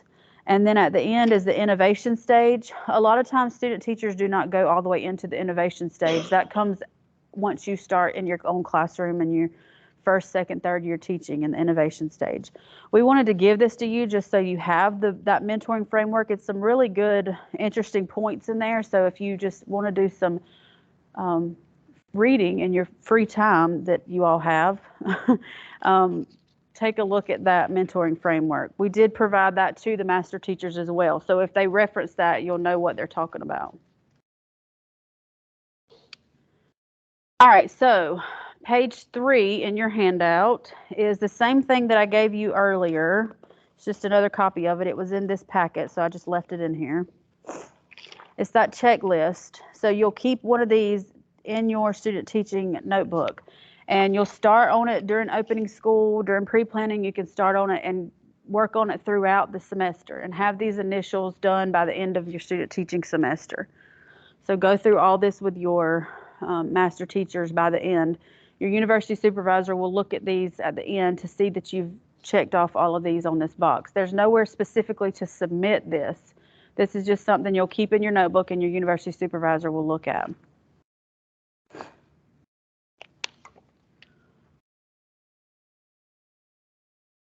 Okay, so this is the student teaching calendar, page 1 and 2. This is going to be your best friend for the next few months. We try to put as much information in this calendar as we can. All of you will have the same due dates when it comes to mentor teacher or master teachers observations, master teachers evaluations in VIA. You submit the ISL on the same have the same due date for the ISL. You have the same due date for the portfolio. You have the same seminar dates, and you have the digital learning assignments. They all have the same due dates. So in bold, under the assignment column, is what you have to submit as a student teacher. But I also put on there what the master teacher does during that week. That's not in bold. But even though it's not in bold, you still have to make sure that they've done that week. And for the observations, the weeks that you see observations, you submit a picture of that. And I'll go into that in just a little while. So even though it's not bold, you still need to pay attention to the things that the master teacher is going to be doing for that week. For typically, we just put a Sunday night due date for that week by 11 p.m. It'll need to be in VIA by that time.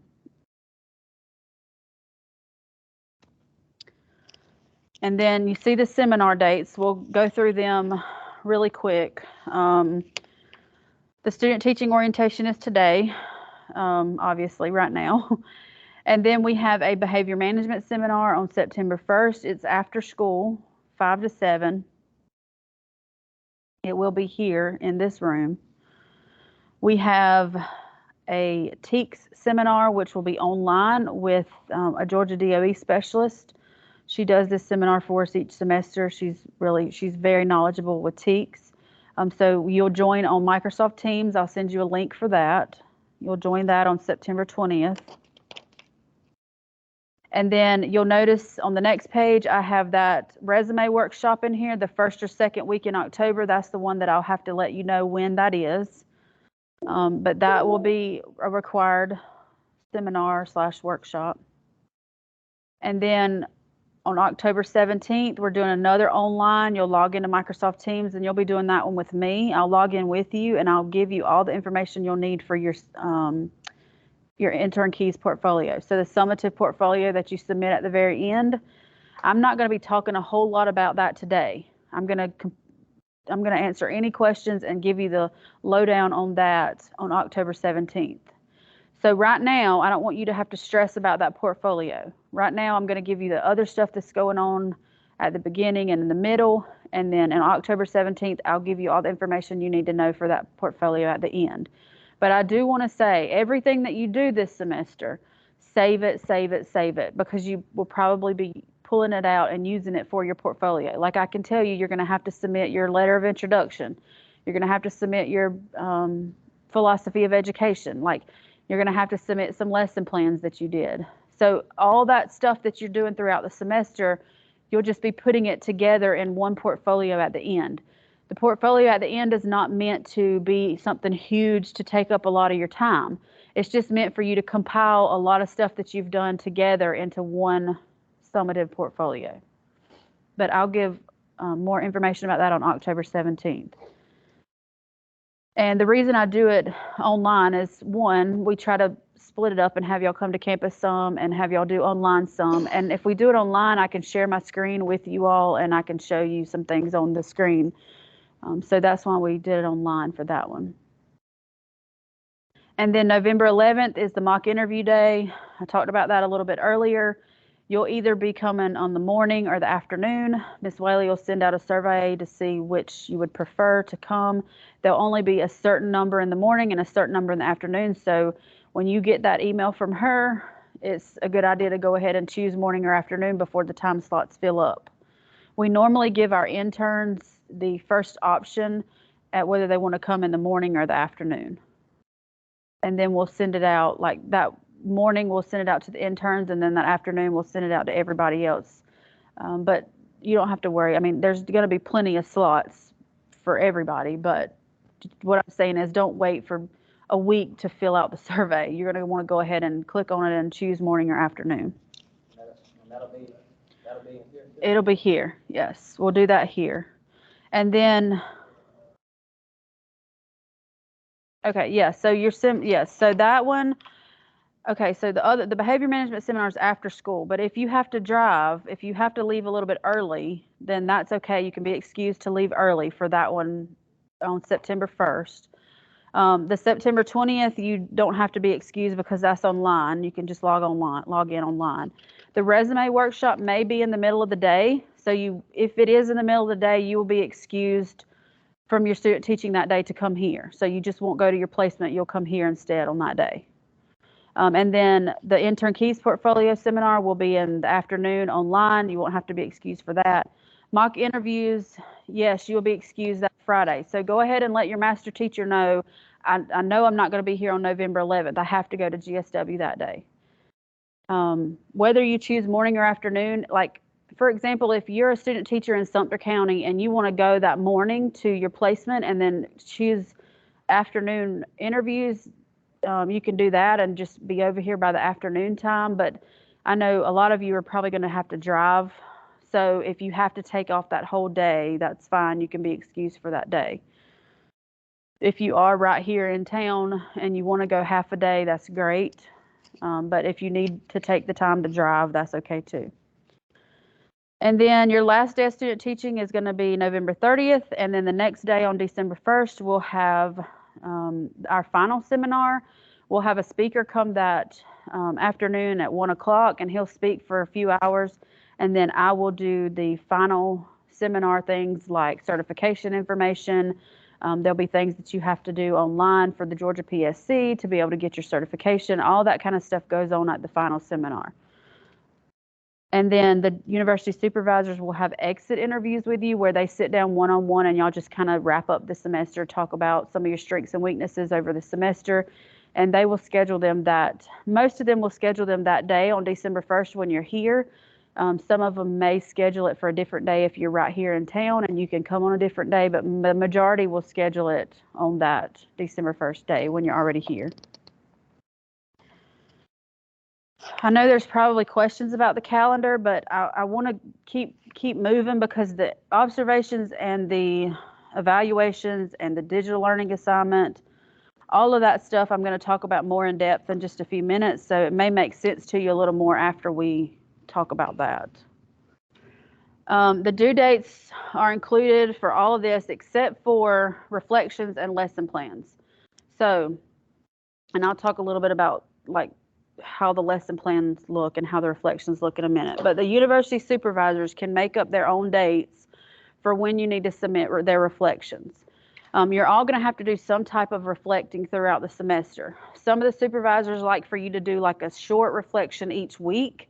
Some of them would rather you do like a longer reflection each month. So they may do it differently. You'll have to, whenever they log on with you and when they give you their addendum to their syllabus, that should be included in that. So that's not listed on this because you may all do that differently. And as far as where you turn the reflections in, that's going to be up to the supervisor as well. They may put something in VIA and have you turn it in VIA. They may just tell you to email it to them. They may just, I mean, one of the supervisors one time just made a Google folder and had you slide it over into the Google folder for them to have. So they could do it different ways. But they'll let you know how and when those reflections are due. The lesson plans, those are going to kind of be up in the air. I'll talk about them in just a second. As far as dates, there is a consensus on a certain part of the lesson plans, but about dates is going to be really up to the supervisors. Holidays and vacations.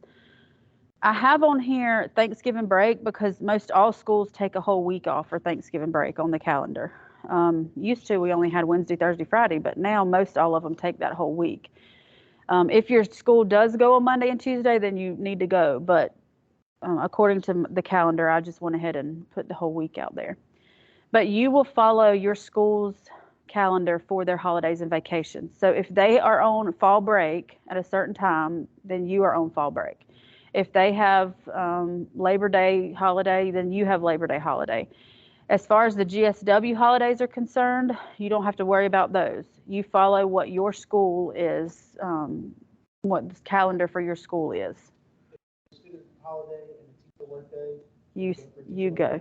Yes, if it's that's a good question though. If it's a teacher work day, then yes, you go for that teacher work day.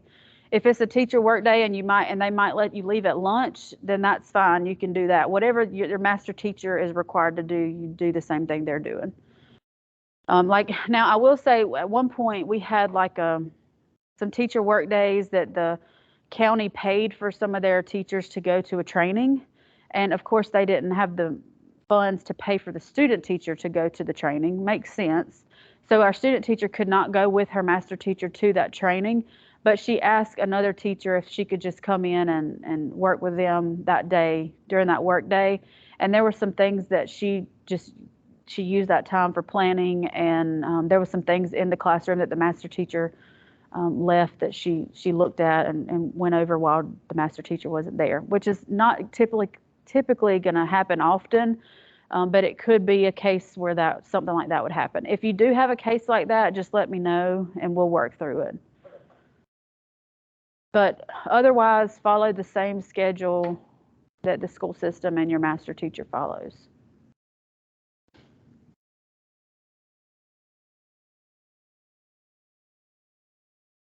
Okay, so this is still saying page 1 and 2 of the handout, which is your calendar. A student teaching semester is typically about 15 weeks, and that's about what this calendar's set up for. Of course, you've got the Thanksgiving break in there that is right at the very end. You do have a few days right after Thanksgiving break that you'll continue to go. So your opening school experience, you're going to start that, and you're going to go ahead and get all that stuff completed for those assignments. And then you're going to move straight into your student teaching. So week 1 through 5 in your student teaching, which is going to start around August 8th or August 15th, depending on when your school starts back and when your kids come back. But weeks 1 through 5-ish, we're going to ask you to start taking on responsibilities. So this is for traditional student teachers. I know for interns, you're going to have all the responsibilities all the time, insert only. You're the teacher record, so you have to have all the responsibilities. For the traditional student teachers, you'll start taking on responsibilities from your master teacher. And I discussed all of this with them yesterday at orientation. So they kind of have an idea of how we break up our weeks. Week 1, maybe like Ms. Richardson was saying earlier this morning, like you might be doing some secretarial type stuff that you might think would be secretarial, like taking attendance, or if you're lower grades, taking ice cream money, taking popcorn money, I don't know, things like that. being in charge of dismissal or being in charge of morning work or stuff like that. Little tasks that you can start building that rapport with those students and with your master teacher during week 1, which really by week 1 of your student teaching, you've already been there for opening school experience, so you've already been doing some of those things. So you may be ready to start co-teaching on week 1 of this calendar. And when we say co-teaching, during those first 5 weeks, we want you to start building up to take on more and more. So let's just say you teach middle grades social studies, and you have 4 classes a day. You see 4 different classes of students every day. So week 1, you might take on class 1 and start doing lessons and teach class 1, or co-teach with your master teacher during class 1. And right now, we're not really wanting you to worry about class 2, 3, and 4. But by week 2 or 3, you need to take on another class. And so you're teaching class 1 and class 2. By week 4, you're teaching more. So you're teaching class 1, 2, and 3. And then by week 5, you should be pretty much teaching the majority of the day. If you're in an elementary class, maybe you teach different subjects. Maybe week 1, you take on a science. And then week 2, you take on social studies. So you're doing science and social studies now. Week 3, you take on ELA. So you're doing science, social studies, and ELA. Week 4, you take on math. So you're doing it all by week 4 or 5. And then typically during week 6 through 10, that's going to be the meat of when you're going to be doing the majority of your teaching. Hopefully by that time, you have proved yourself to your master teacher and you've shown that initiative and you've shown that that fighting spirit that you want to get in there and you want to be able to do this. So hopefully by that time, week 6 through 10, they'll kind of release the reins a little bit and let you do a lot of the teaching during those weeks. There will be times that you're going to need their guidance, of course, and that's a great time to still, practice some of those co-teaching strategies. And even if your all the days in week 6 through 10, your whole experience in that middle section is co-teaching. Like I said, that's okay. Some of your master teachers may not feel comfortable, even if you are jam up, they still might not feel comfortable just releasing everything to you, and that's okay. But we want you teaching. We want you actively teaching all day long, whether it's co-teaching with them or teaching it on your own. We want you actively teaching during that week 6 through 10, building up, and then all of it in week 6 through 10. Then week 11 through 15, we want you to start giving it back. So this just kind of prepares you to back off a little bit and to finish your experience out. So let's say you started with science, and then you added social studies, and then you added ELA, and then you added math. So at the end, you're going to give back the last thing. So you're going to give math back to your master teacher. So on week 11, you're just going to do science, social studies, and ELA. You're going to give them math back. And then the next week, you're going to give them ELA back. So you'll only be doing science and social studies. The next week, you'll give them back social studies, and you'll only be doing science. Does that make sense? So you're building up, you're teaching it all, and then you start giving it back.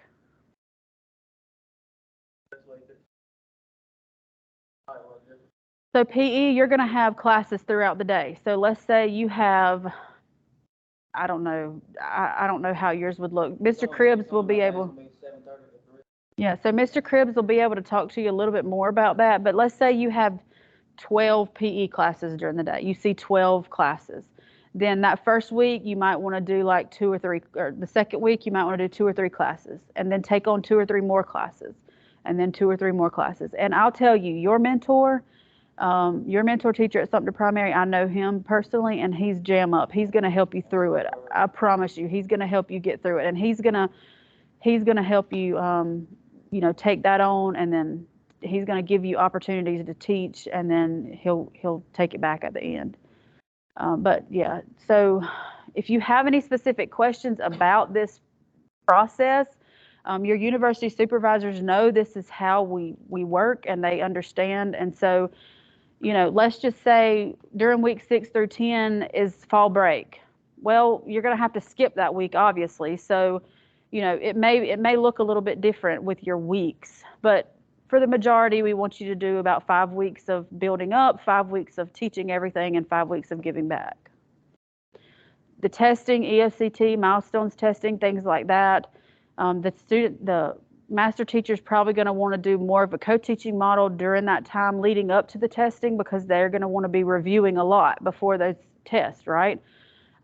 Y'all might not be as affected as much for like milestones, because that's at the end of the year, but like EOCT testing, if you're in a middle or high school, more so high school, they may be doing EOCT testing in December. So at the end of November, you may see where that teacher is wanting to co-teach more to get that review in, and that's okay. But by that time, you're going to be giving some back anyway. Okay, so attendance and participation. If anything comes up, and we have had this happen in the past, if anything comes up in the middle of the semester and it is absolutely impossible for you to continue student teaching, you can withdraw from student teaching, or you can take an incomplete in student teaching and you can finish it later. It is possible. It doesn't happen often, but there have been times that students have had to withdraw and we had to get them in a later semester. There's really not a whole lot more to say about that, except for if something happens in your life that you don't think you can continue at that time, we want you to come to us and talk to us about it, and we'll make a plan for you. It has happened before in the smack dab in the middle of student teaching, something happened and students have had to withdraw, but they were able to finish the next semester. But they came to us and we made a plan for them, and we understand life happens sometimes, and we're here for you. We want to support you. We try our very, very best to do what's best for you all, and we want to help you through it if something does happen. Also, I put a bullet down here about substitute teaching for our traditional student teachers. That you cannot legally, you cannot be a substitute teacher during your student teaching semester. So if the school system knows you're in their building, they can't say, your master teacher's not here today, you just cover this class today. Whether they pay you or not, you can't do that. We could get in big trouble with the Georgia PSC with code of ethics kind of stuff. So if they come to you and ask you for that, the best thing for you to do would be to call me or Miss Whaley, let us know what's going on. If it happens one day and you're right in the middle of it, just get through that day, but then let us know like ASAP that that's happened. The school systems know that they can't do that, but especially during COVID time, there was a lot of that was going on, and we did have to step in and remind the school systems, they can't legally substitute for these classes. They have to be in a class with a master teacher, and you can't be paid to substitute. Now, after November 30th, you can substitute. If you want to be hired by a school system after your last day of student teaching, then that's completely up to you. Well, really after December 1st, because we need you here on December 1st for that final seminar. But after that, if they want to hire you as a substitute, by all means, go for it. Yes.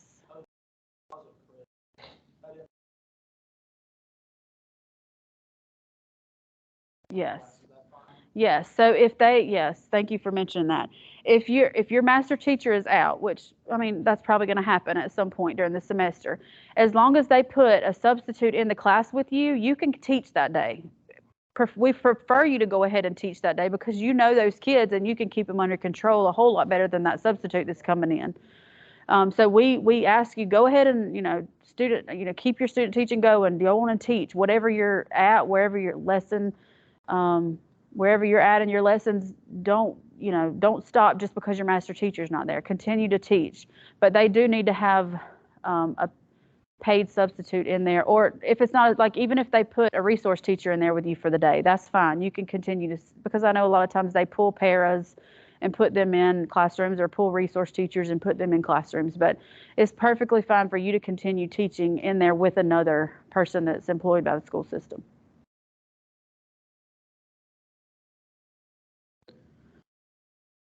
So since you're a para at the school, they're paying you as a para for the whole semester, right? You're just going to be paid for the whole semester. So send me an email and let me talk to Dr. Abbott and see how that will play out. Because like if you're coach is not there that day and they ask you to just step in and lead as the para, legally they may be able to do that since you're a para. But let me ask Dr. Abbott for sure, and I'll get you an answer on that. But if you'll email me just to remind me, just say something in the email like the question I asked about being a para and covering a class or whatever, and I'll get with her about that. Any other questions about that, substituting, anything like that? Like with these observations, like the walkthrough observation, that would be, we were probably like specifically that's a one lesson that we. Yeah, I'll go over it a little bit. You'll understand a little bit more about the observations in a second.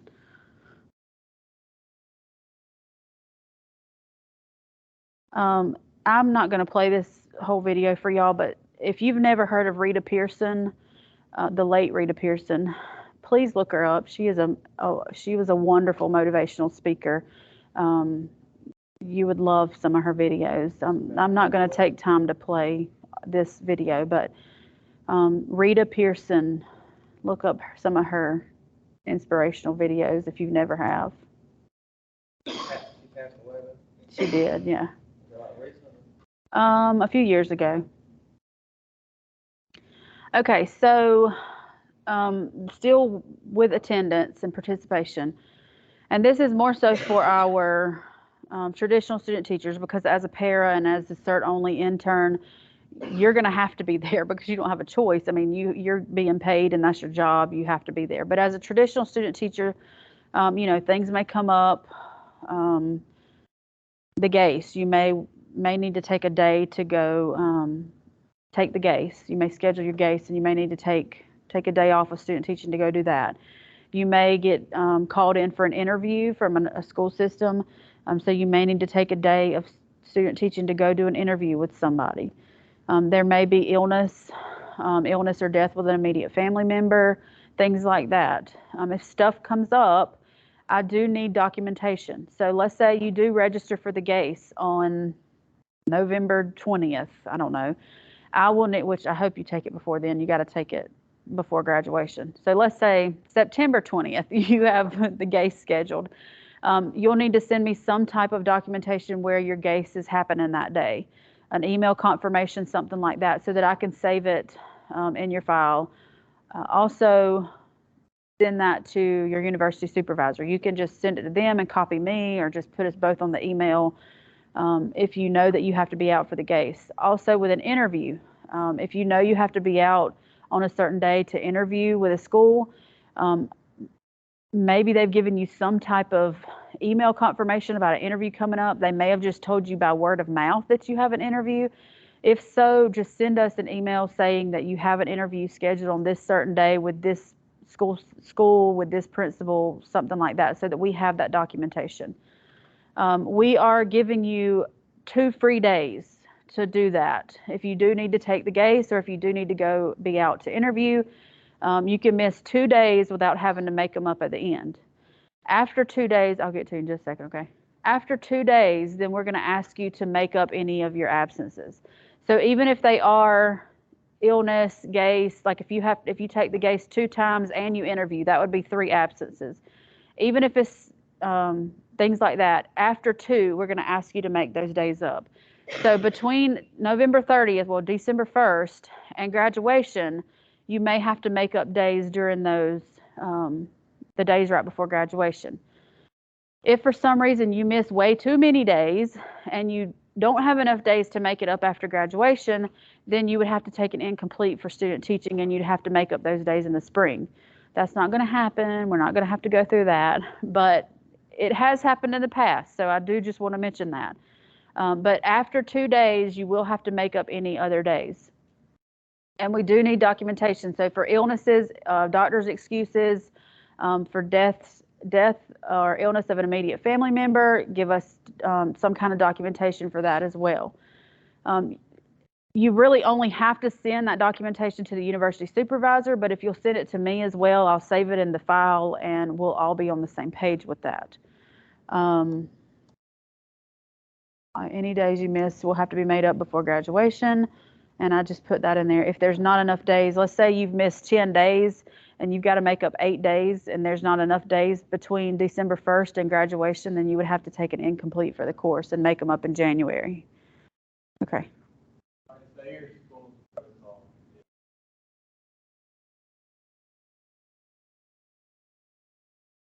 Okay, so I think COVID's my next slide. So give me just a second and I'll talk about COVID. Did you have a question? They offer like the gates on campus, don't they? Yeah, there's certain times that they do offer it here, yeah.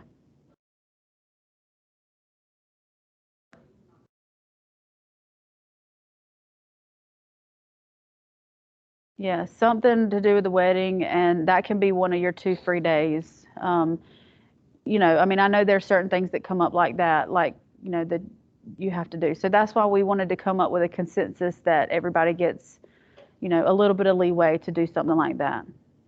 But if you already know that you have to be out for that, then you may not want to schedule your GACE for a weekday. You may want to schedule it for a weekend. So just kind of keep it in mind throughout the semester. All of you should be eligible already to take the GACE. You get your eligibility the midterm at the midterm semester before you student teach. So you all should have had eligibility already to start attempting the GACE. All right, I think COVID is, yeah, so if you take it once and you do not pass it the first time, you, I think, have to wait 30 days to take it again. So that, and you do have to, and that's on another slide in a minute, but I will say you do have to at least attempt before graduation. You don't have to pass before graduation, but you have to at least attempt both parts. Like elementary, you have 2 parts. If you're middle grades, you have math and social studies. I'm not sure how secondary. You have 2 parts, I think, for. We can ask Miss Kendrick if we have questions about it, but you have to attempt at least before graduation both parts. Well, you still get graduate. Let's say you didn't pass it, Right. you still get If you don't pass it, you can still graduate, but you just won't be certified. You won't get your certificate until you pass. Yeah, I had some COVID. Okay, so if you do have a GACE scheduled or an interview scheduled, something like that. Now, if you have an interview scheduled, you may not want to tell your master teacher, I've got an interview over here at this other school on Thursday. You may not want to tell them that, but you can tell them that you have a personal situation come up that you have to be out on Thursday. If you're taking the GACE, I mean, of course, you can tell them, I've got to go take the GACE on Thursday. But tell them as soon as you know if you have to take the GACE or you have an interview scheduled, tell them, and like for your wedding that you have to do, go ahead and tell them as soon as you can so that they know and they're not surprised the day before. Oh, I'm not going to be here tomorrow. I've got to take the GACE. You're going to know that you have to take the GACE in advance. You're not going to have to just take it the next day. So go ahead and let them know.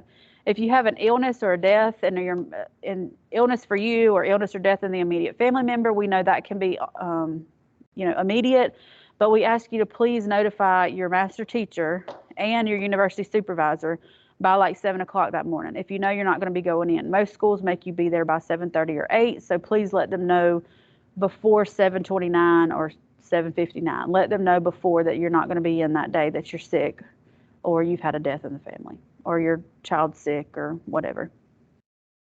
And then I had on here documentation sent to the university supervisor. Like I said, if you want to copy me on that, that's great, just so that we're all in the loop. It's not required to copy me on it because I can go to the university supervisor and get it from them if I need to.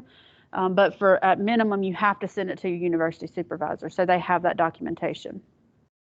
And then they'll work with you on making up your absences at the end between that December 1st and graduation date. They'll work with you on the days to go to make up those if you miss over 2 days. Unexcused or excessive absences may negatively affect your professionalism grade. So one of your student teaching courses is titled Professionalism. You're graded on 3 courses and one is for professionalism. Attendance is part of that grade. So if you do miss over 2 and you have a lot of absences, it can negatively affect your grade. They can start taking points from your attendance grade. The university supervisors, it's at their discretion how they do that attendance grade. So I can't say for sure like how many points you would miss for a certain number of days. I can't say that. But they can, if you have questions about that, they should be able to tell you that. It's their discretion how they want to do that attendance grade. And that's the master teacher. The supervisor. So for you, it'll be Mr. Cribbs.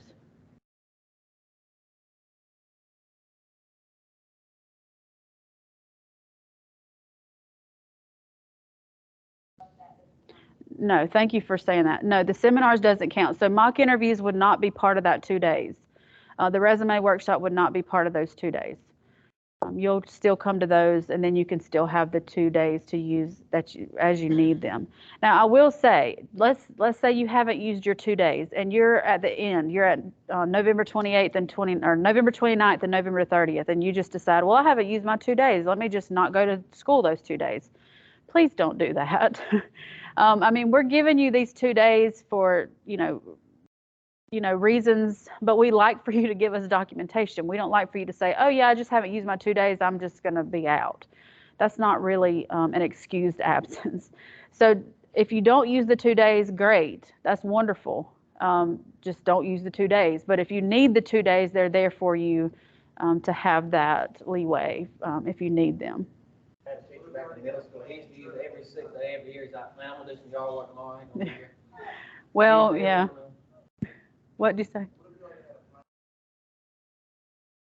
Okay, so if you have it planned, if you have some kind of confirmation, a hotel confirmation, any kind of confirmation that you can show us where you have documentation that you already had it planned and that you didn't just go and plan a long weekend, just go ahead and let your supervisor know and give them that confirmation.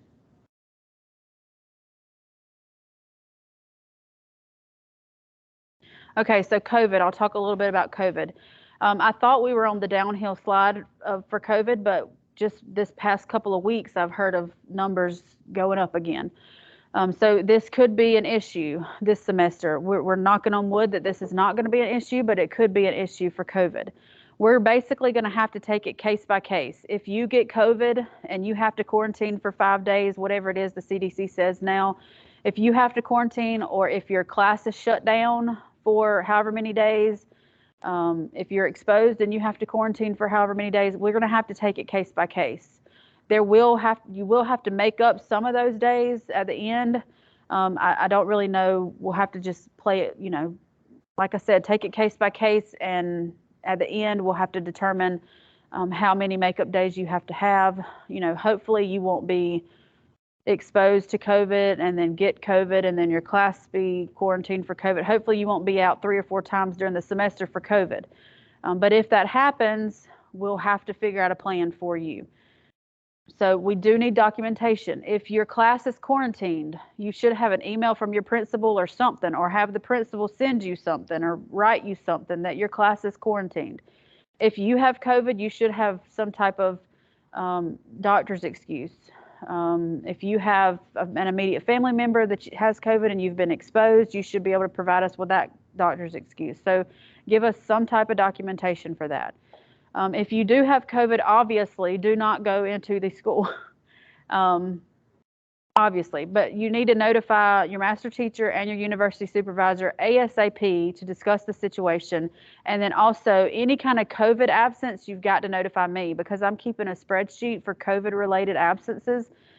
So please notify me as well because your university supervisor may be busy doing something and they may not notify me. So please notify me if it's anything related to COVID.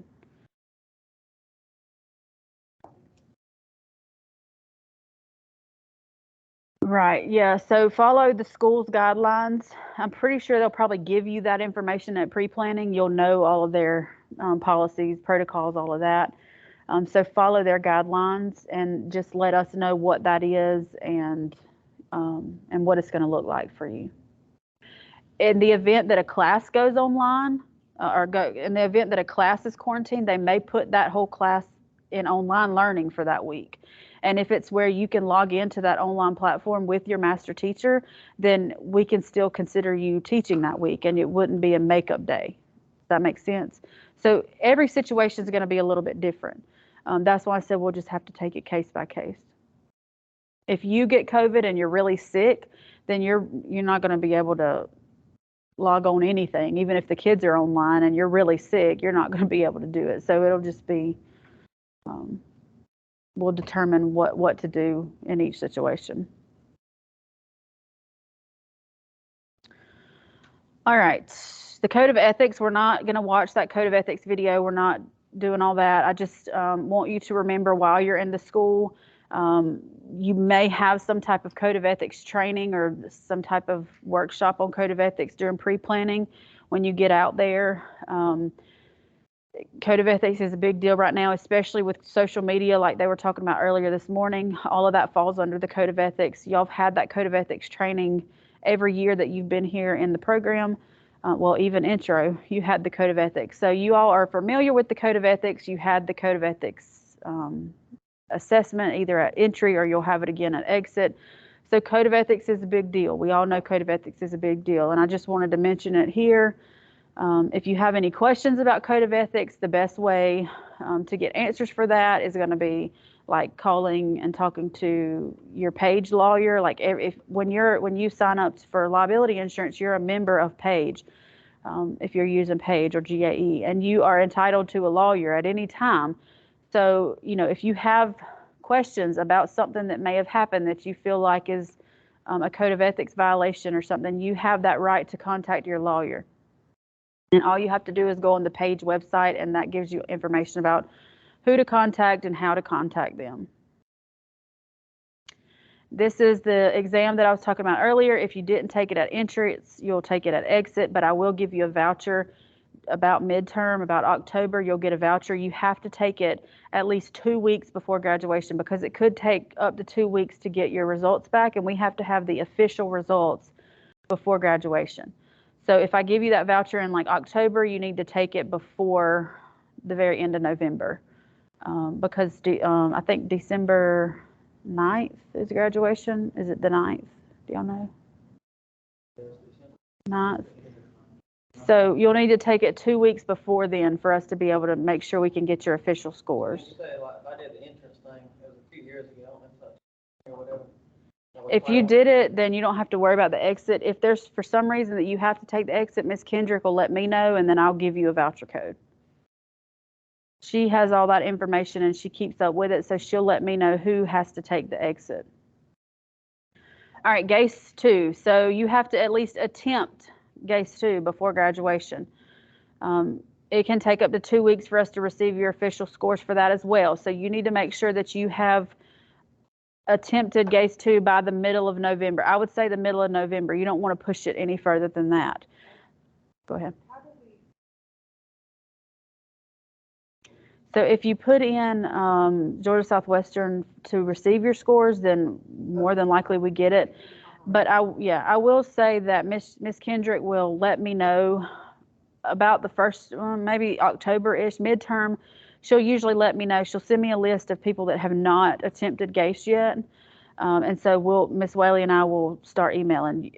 Have you attempted GACE? Because like last semester, I did have somebody that did attempt it, but they didn't put in Georgia Southwestern to receive their scores. So we didn't know that they had attempted it. So they just had to go in and send us, add us. I'm not sure. That'll be a question for Miss Kendrick. She should be able to answer that. Email me and tell me that you didn't, and I'll forward it to her and ask her about it. If you'll do that, just email me that you didn't, that you've already taken the GACE, but you didn't put Georgia Southwestern to receive the scores. To register, if you haven't registered yet to take it, you go into your MyPSC account under assessments to register for it. There's no official study materials from the PSC. But you can use online resources. There's Amazon resources, bookstores off campus. Our bookstore don't carry anything specifically related to GACE, any of the GACE assessments, but you can find stuff online. But there's nothing official from MyPSC that is GACE study guides. So you registered for something, whatever the same thing I did a few years ago, and took like the first part and do it. No, so you register it the same way. It won't be that first test. Yours will be health and PE, but it's the same way that you register for it. If you have any questions about how to register or things like that, you can call the help number on there, or you can ask Miss Kendrick. She's our GACE guru here, so she can answer just about all the GACE questions here.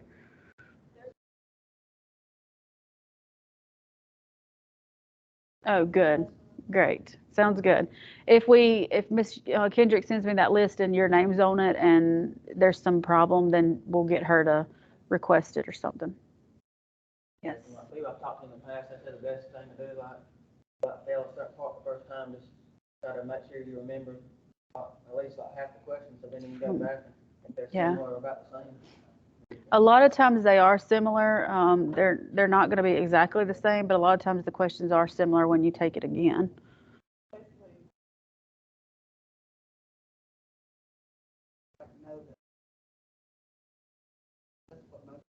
Right.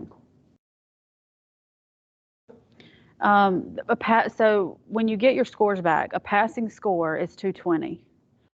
There's two different levels. There's like a passing level and a professional level, or there's an induction level that's 220 and a professional level that's 250. You do not have to worry about the 250. As long as you have a 220, then you will receive your certificate. A few years ago, they were doing this induction level certificate and professional level certificate. They're not doing that anymore, so it doesn't matter whether it's 220 or 250. If you have at least a 220 on both parts, then you have passed and you will be certified. You will have a professional certification. At least 220 on both parts.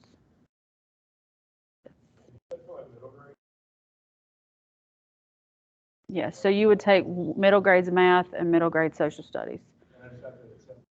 Right, right. As long as you attempt both tests by graduation. You can take them on the same day, or you can schedule them on separate days. We don't require you to take them both on the same day, but you just have to take both of them by graduation. Well, 2 weeks before graduation.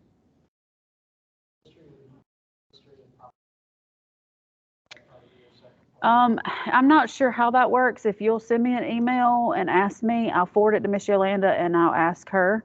Because I'm not sure how that works with secondary, like what parts you take. I know with middle grades you take both concentrations. I know with elementary they give you 2 parts. I'm not positive on SPED. I'm not positive on health and PE, but if you're not sure about the 2 parts, email me and I'll ask Miss Yolanda about that. Or your university supervisor may know. If you want to ask them, they may know the answer to that. How does the, here's like, Gun probably knows, but like, how does like the hiring process work? It's like, let's say I hope this don't happen, but I'll give a scenario. Let's say I try to take the test like a few times and didn't pass it. How does it change as far as like the hiring process? So you would not be able to be hired as a certified teacher until you pass it and you have your certification. So let's say in December when you graduate, if you try to get a job starting in January, but you didn't pass the GACE, then they would not be able to hire you as a certified teacher in January. You can still take the GACE as many times as you want to after graduation, but you just can't be hired as a certified teacher until you pass it. Now, some school systems could hire you like as a parapro until you pass it, and then they could move you into a certified position. They could hire you on like a provisional certificate, something like that, but that would be up to the school system how they do that.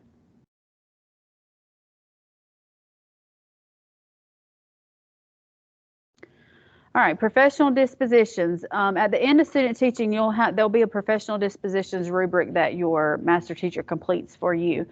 Basically just the values, commitments, and professional ethics that influence your behaviors towards students, families, colleagues, and communities that affect the student learning, motivation, and development, as well as the educator's own professional growth. Your dispositions are guided by your beliefs and your attitude.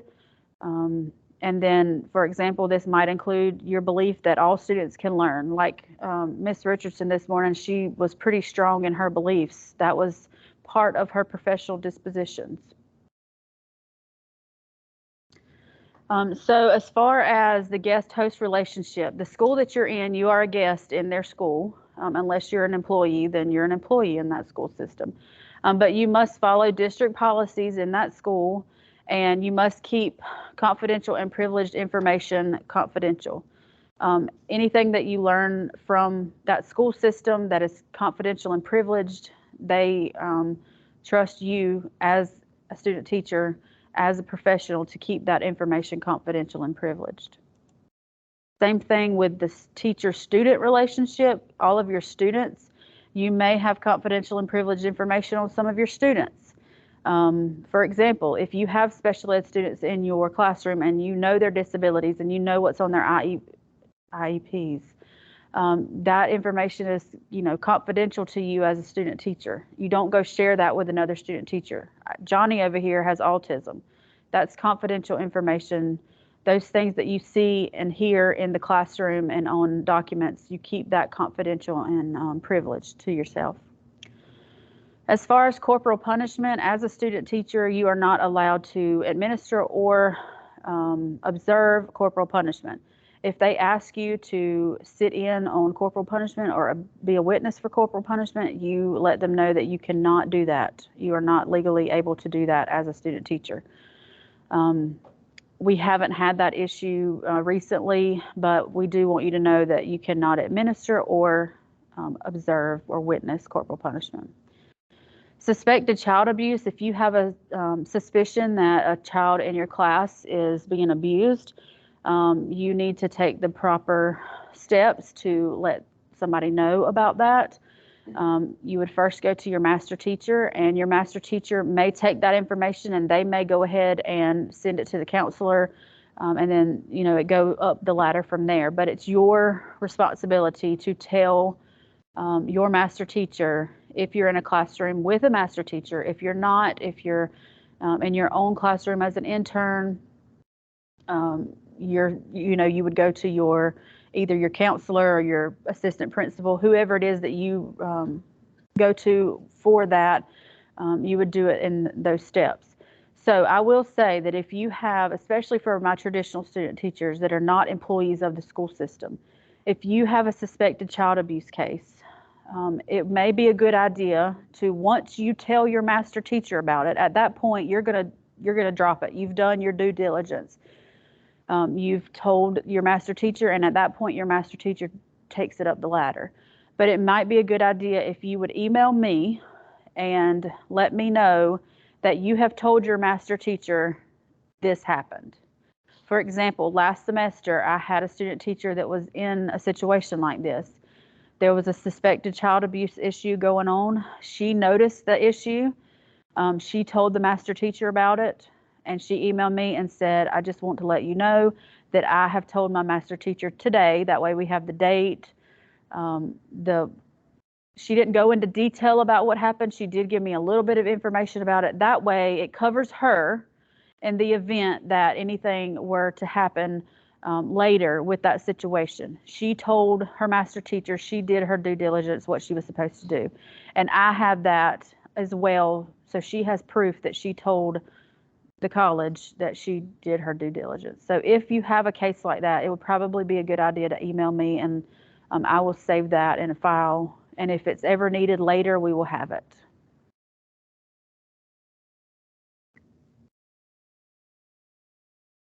All right, I'm not going to do a whole lot of talking about this because we did a whole lot of talking about it this morning, but online reputation and social media is a big deal.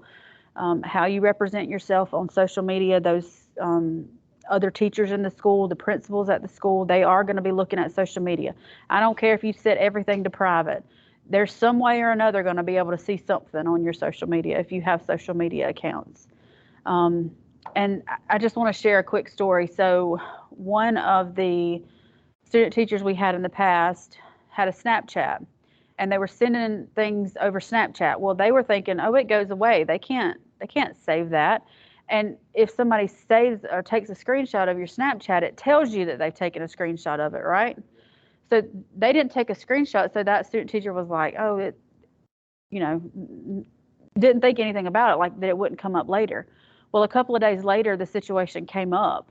And what happened was the person that opened their Snapchat and saw it, another person there with them took their phone and took a picture of that. So they had that proof, and that person didn't even have to take a screenshot because somebody else was there and took a picture of that. So things like that you may not even think of, that situation got a little sticky, but all because they shared something that they shouldn't have been sharing, even on Snapchat. Even though they think that it would go away, it didn't go away. It was there. So just be careful what you post on social media. Just remind yourself that, just think about if you had a child and your child was in the classroom and you saw stuff on social media from your child's teacher, how that would make you feel. So just put yourself in those shoes and make sure what you post on social media is appropriate. I do want to mention this, cell phone use and voicemail use. A lot of times at the end of your student teaching, you'll start applying for jobs. And in these job applications, you will put your cell phone number in there for the principals to call you for potential interviews. Please make sure that your voicemail is working. I'm the first one to admit that my voicemail box is always full. I have to go in there all the time and clean it out. But please make sure when you start applying and you're expecting calls from potential employers to check your voicemail box, make sure it's not full, and make sure you don't have a silly voicemail like, hello, and then you pause for a minute, and then, oh, hey, this is me, and I was just, trying to trick you. I don't know. Just make sure you don't have a silly voicemail on there.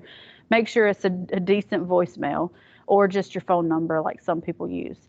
And then as far as your cell phone use, just, texting, just make sure when you're texting, if you're texting any kind of potential employer, which probably is not going to happen, but if you do, make sure you tell them who you are, because sometimes you get a text message and you're like, who is this? You don't have the number saved in your phone. Did you have a question? If I don't have like a voice message on my phone, like if I don't answer, do I need to like make one? Is that what you were saying? It's up to you. If you are expecting calls from principals and you think that you may not be able to answer, then you may want to do that just so that you don't miss a call, because you don't want to miss an interview. If a principal calls you one time and you don't answer, they may try to call you back, but after a couple of times of trying you, they're not going to try you anymore. They're going to go to their next person on the list. And then emails.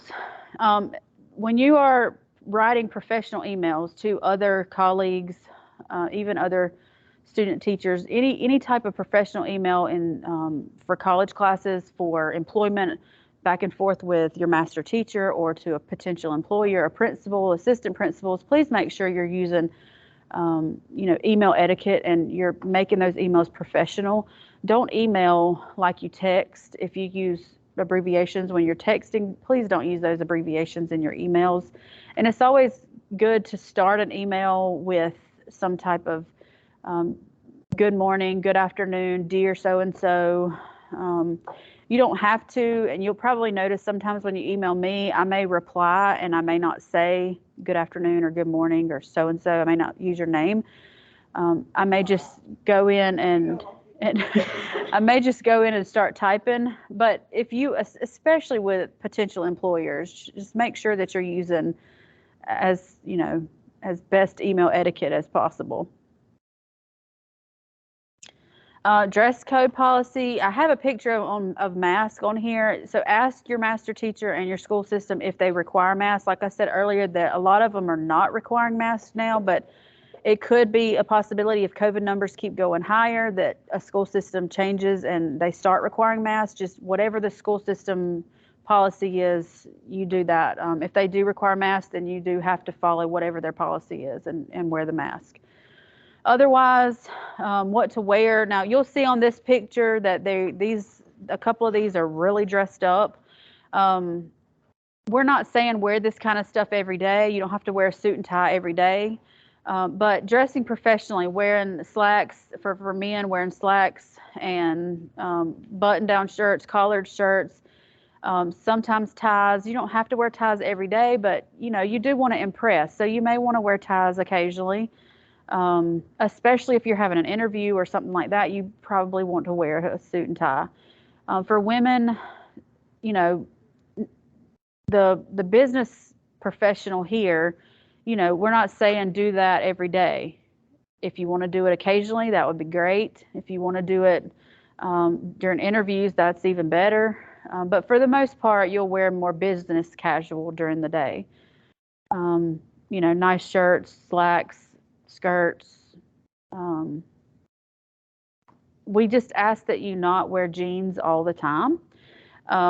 There are certain days that your master teacher may be allowed to wear jeans. A lot of school systems let their teachers wear them on Fridays. And you'll remember in field experiences, we ask you to not do that even on Fridays. But as a student teacher, we do, loosen the reins a little bit and let you do what your master teacher does. So if your master teacher wears jeans on Fridays, that's fine. You can do that. Just make sure you don't dress down your jeans. You want to dress up your jeans. If they wear school t-shirts, that's fine as long as they're, presentable and look nice. Maybe they are allowed to wear jeans on Monday, Wednesday, Friday. That's fine too. Your experience is going to be different than someone else's experience. So if they allow the master teacher to do a certain thing, then you can do that as well. If you have field days or things like that, just follow whatever the master teacher's whatever their dress code policy is.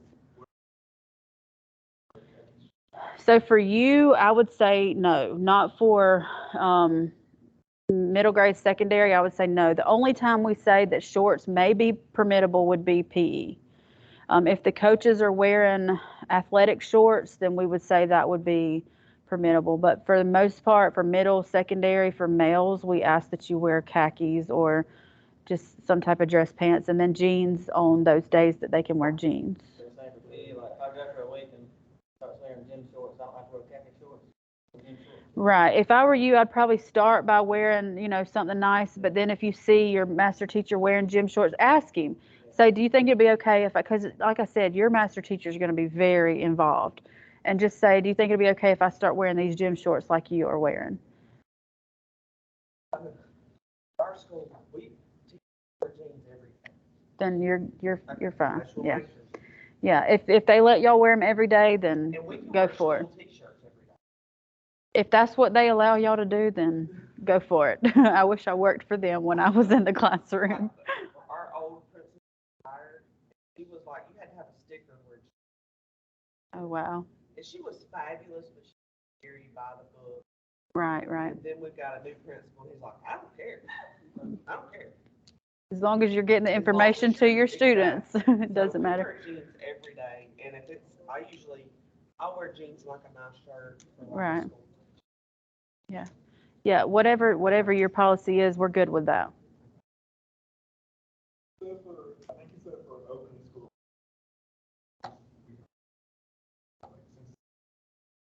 Oh, yeah. So for pre-planning, not now when the students come back, no, not when the students are there. But for pre-planning, like when the teacher's working in their classroom, if you see them wearing shorts and it's okay for them to wear shorts, then I would say that would be fine. Because a lot of times the principals will let you wear shorts, in the middle of summer when you're pre-planning and you're putting stuff on the walls and you're moving around a lot, they'll let you wear shorts. So for that time, yes, I would say that would be fine.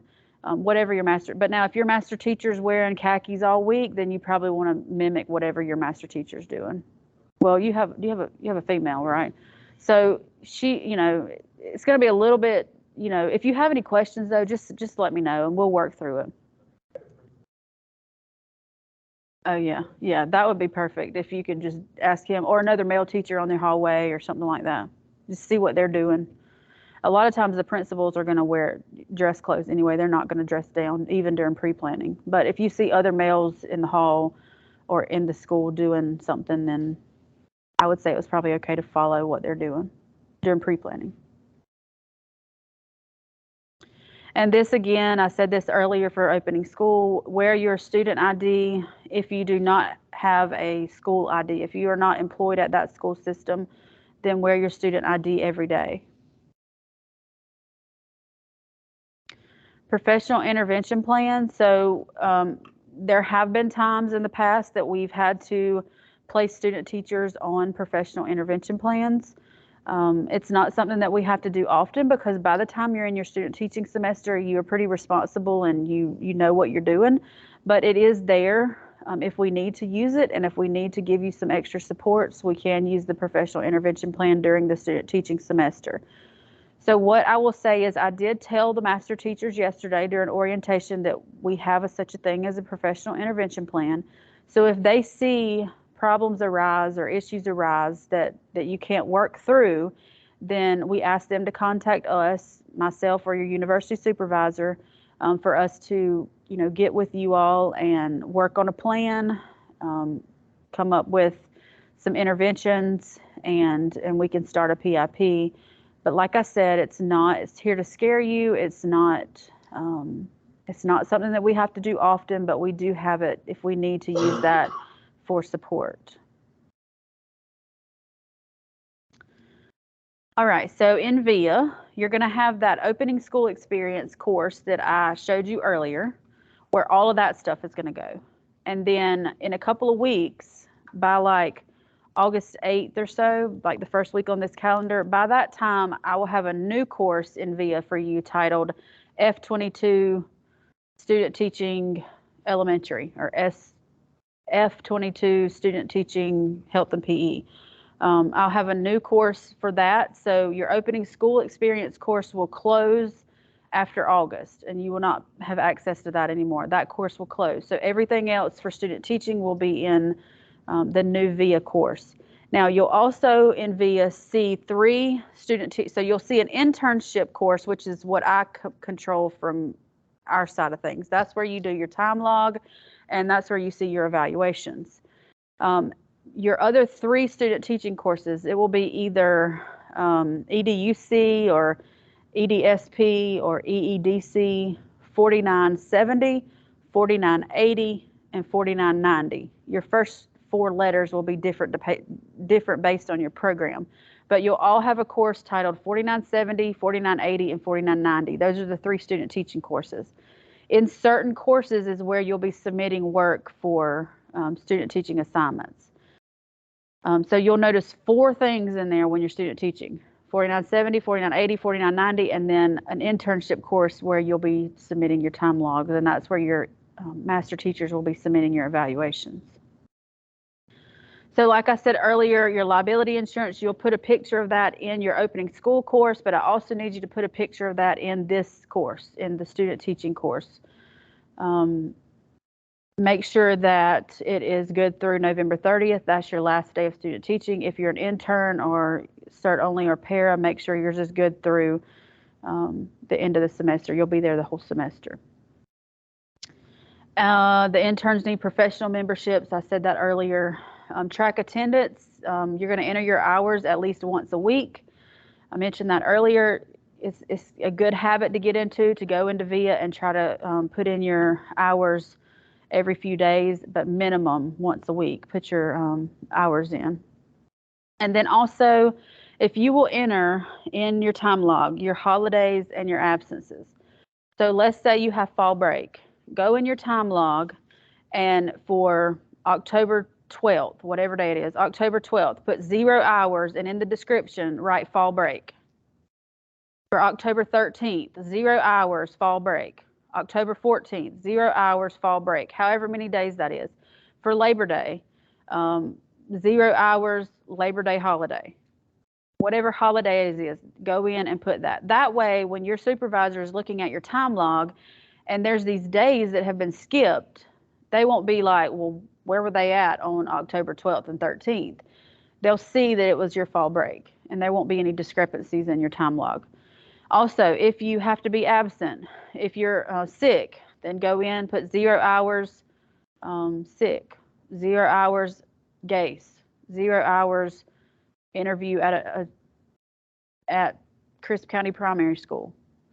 But go in and put 0 hours for those days that you are not there. That way the university supervisors do not have to question where you are on certain days during the semester. And then if you will just remind your master teacher to approve your hours.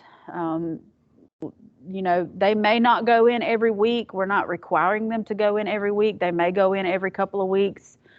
But if you'll remind them like once a week, like while you're doing it, if you'll remind them, they'll probably go in and go ahead and do it. That way they don't have to get so far behind.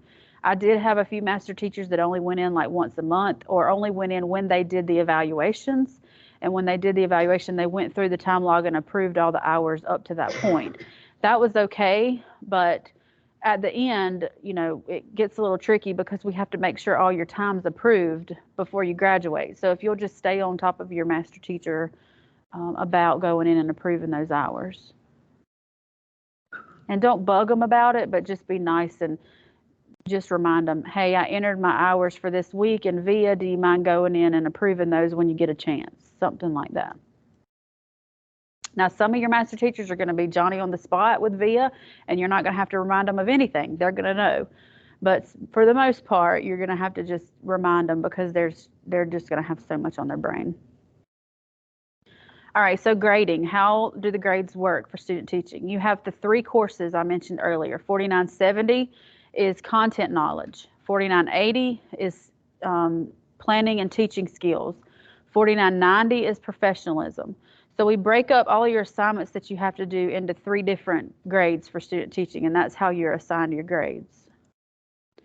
You have this on page 10 in your handout. This is the percentages, how this breaks down during your student teaching semester. So you'll notice your teacher candidate evaluations, which will be what your master teacher completes and your university supervisor completes. Those will be combined, and they are in all 3 courses. They carry a load in all 3 courses. Your lesson plans are going to be part of your 4970 course, and your ISL is part of your 4970 course. The observation walkthroughs, the digital learning assignment, and the summative portfolio is part of the 4980 course. And then your seminar participation and your reflections are part of the 4990 course. So if you have to miss a seminar, like today, there were, I'm not sure, but I think about 4 or 5 people that were not here today for open school experience orientation. They will have points taken off of their grade when they student teach, whether it be fall or spring, because opening school is part of student teaching. So any of the seminars that you're required to attend, if you're not able to attend, even if we send you a makeup assignment, you're still going to lose some points on your seminar participation. Because as teachers, your principals expect you to be at all of the professional learning opportunities, and there's no getting out of it. So we want to go ahead and, make sure that you understand that seminars are important. We try our best to do them in the afternoons or some of them online so that you don't have to come to campus so much, because we do know that you're going to be very busy this semester. So we try our best to work it out where you don't have to come to campus every time. So attendance just kind of goes in and goes through with the teacher candidate evaluations. When your university supervisors do those evaluations, if you've missed it, I said earlier, it could negatively affect your professionalism grade. So that 4990 course with the teacher candidate evaluation, if there's some, a lot of absences, it could negatively affect that 30% of your professionalism grade. All right, do y'all need a break for just a second? It's like 4:30. I've got quite a bit to still talk about. So if y'all want like a 5-minute break, and then we'll get back. There's a few, pretty much now I'm going to go into the evaluations, observations, and your assignments. Okay.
All right, so we'll talk about the evaluations. So you'll notice on the calendar, there's certain times that that the master teacher will do an evaluation, and there's certain times that they will do an observation.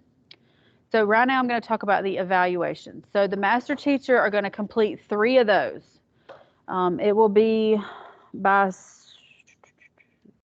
September 11th. They complete evaluation number 1. October 16th, they complete evaluation number 2. And November 13th, they complete evaluation number 3. So your master teachers will complete 3 of these. They'll all be in VIA. They'll all be rubric form. Well, actually, they'll complete 4 because they're going to complete 1 during those 10 days of opening school, and then they'll complete 3 during the student teaching semester. It's like a rubric and that. Yeah, there's comments. Some of them may write comments. They may not write comments. But I told them yesterday when I was talking to them to try to at least give you a few comments of some things strengths and weaknesses. But they may not. So it may be something where they just verbally comment to you. They may not actually write it in the rubric. But this is the 1, 2, 3 rubric that I was mentioning earlier. So in those, the first, the opening school experience one and the first one, you may not score all 3s. That's okay. Like I said, we're looking for progression. We're looking for, by the time you're done, by that November whatever date, that you are scoring mostly 3s. Even if at the end you're scoring a couple of 2s, it's not the end of the world.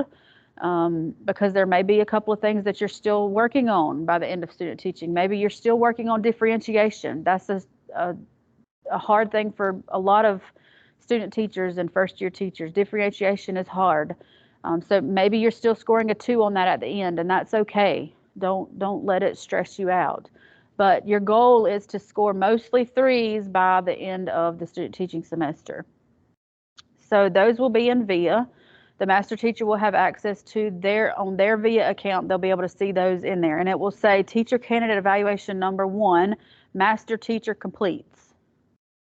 And then your university supervisor will complete 3. They'll complete 2 on you when they come to visit you, and they'll complete 1 on you virtually. So when they do those 3 observations while you're teaching, they will complete those. So in your VIA, you'll see teacher candidate evaluation number 1, university supervisor completes. Teacher candidate evaluation number 1, master teacher completes. So the university supervisor will do 3 and the master teacher will do 3. Are we gonna know when One of them they'll schedule and one of them they drop by. And the virtual, they'll have to schedule the virtual one. So one in person they do schedule, and then one we ask them to drop by. If for some reason, now I will say most of the time for the drop by, they're going to contact your master teacher and just make sure you're not in the middle of recess during that time. They don't want to drop by during your recess, but they will already have access to your schedule, so they should know when you're teaching and when you're at lunch and when you're at I know you won't do recess, but they're not going to drop by during your lunchtime because they'll already have your schedule. But most of the time they're going to email the master teacher and just say, hey, I'm going to do an unannounced observation. I just want to make sure y'all are not doing something different that day. Make sure you're doing this class at this time. Like an in-person careers that probably come for maybe like 1 entire period or like 2 minutes.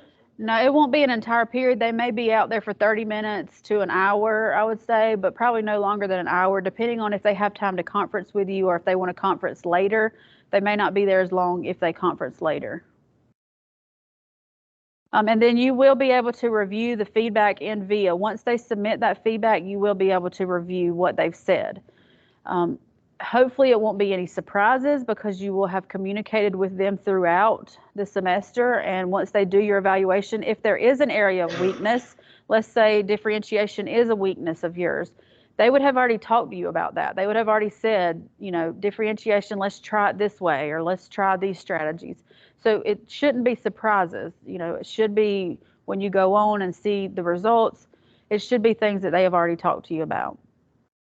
And that's one reason we do the observations, and I'll tell you about them in just a second. So the PBDA, I was saying earlier about the professional dispositions, this is at the very end. Your master teacher will complete one of these for you, and your university supervisor will complete one of these for you. They will be in VIA, and you will be able to see the results of those. That is the PBDA. You all had one at, I think in 2130, if you took 2130 here, you had one then where your 2130 professor completed that for you. And then you had another one when you entered the, maybe it was at when you applied for student teaching. And then you'll have this one at the very end, so right before you graduate. So you would have had 3 PBDAs completed on you during your time in the program at GSW. So they will complete that at the end. That's on your calendar for by November 20th. Master teacher completes professional dispositions. The university supervisor, it may be a little bit after that. We don't give specific due dates for them just because they're going to do it at different times. But we ask that the master teachers hopefully get them all in before Thanksgiving break, so they don't have to worry about that after Thanksgiving break. And then intern keys evaluation. The university supervisor will do that at the end of the semester. That's not on your calendar because, like I said, we don't put the supervisor dates on the calendar, but you will see an intern keys evaluation show up at the end of the semester. The supervisor will do that. You will be able to review that. Basically, that looks like teacher keys, like when the principals go in and observe the teachers. This is intern keys. It's used to mimic that teacher keys evaluation. So this is what the university supervisor will complete on you that they have seen you complete throughout the semester. They'll use it as a summative evaluation. And then the 3-way evaluation, the master teacher will complete this, the university supervisor will complete this, and you will complete this. You will actually complete it during that final seminar. So you don't have to worry about it right now. You'll do it when we're at that seminar on December 1st. But the master teacher, we have them complete it before Thanksgiving break. And then the university supervisor, they'll do it around that time as well. Now the results from this is confidential. Only the leadership team here at the College of Ed will be able to see these results. Reason being, when you complete this 3-way evaluation, you're going to be completing it on your university supervisor and your master teacher.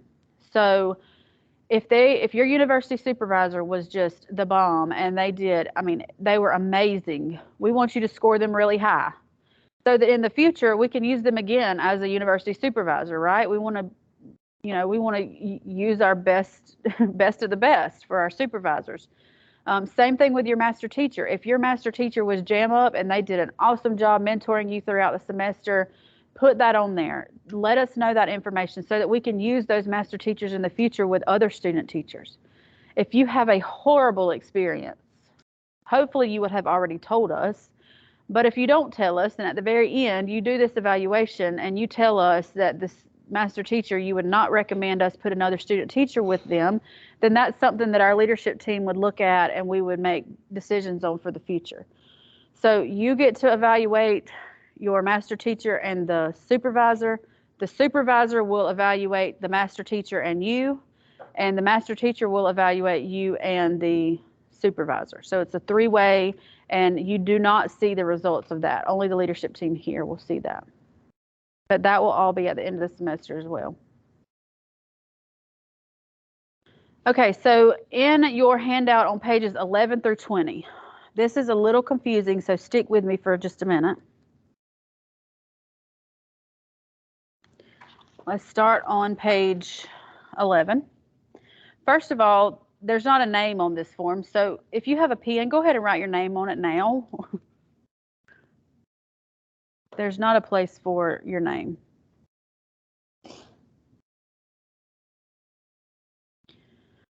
Okay, so on your student teaching calendar, the master teacher completes observation number 1, which is titled Professional Activities Observation.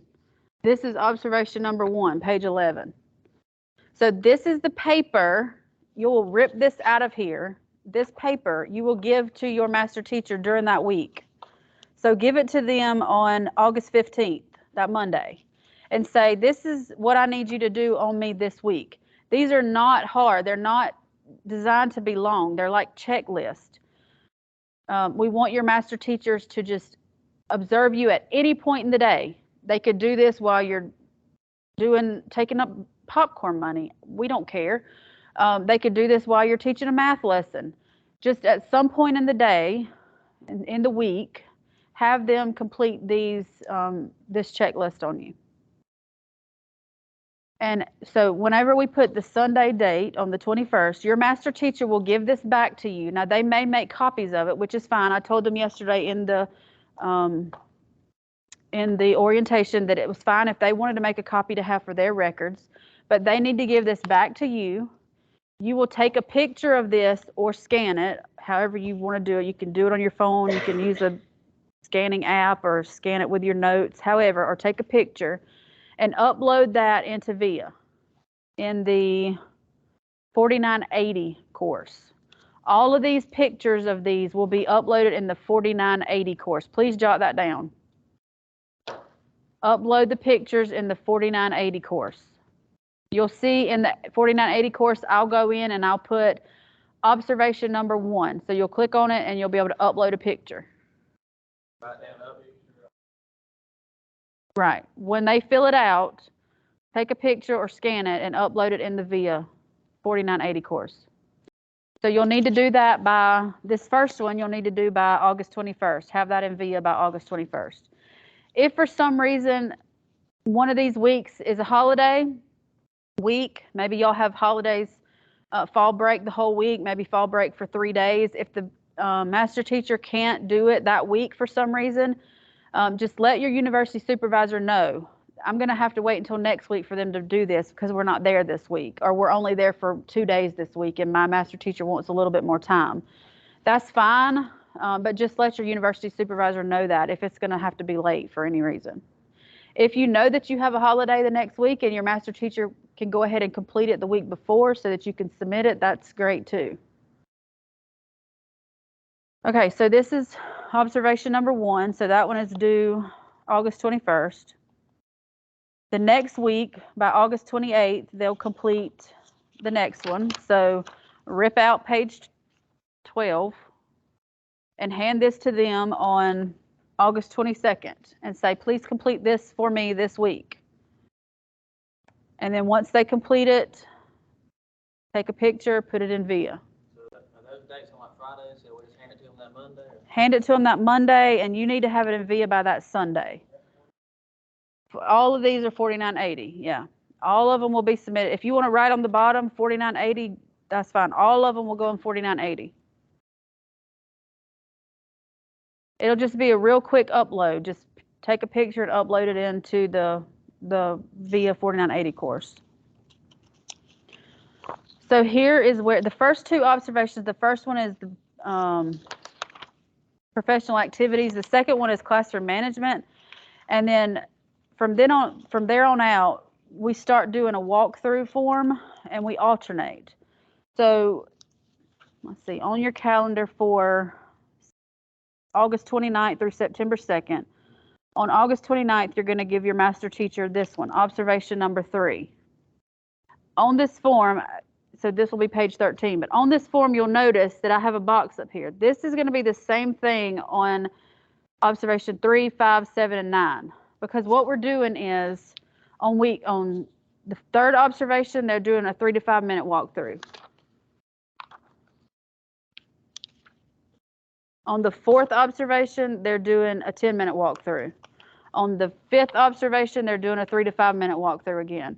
On the 6th, they're doing the 10-minute. On the 7th, they're doing a 3 to 5 minutes. So they're alternating. Does that make sense?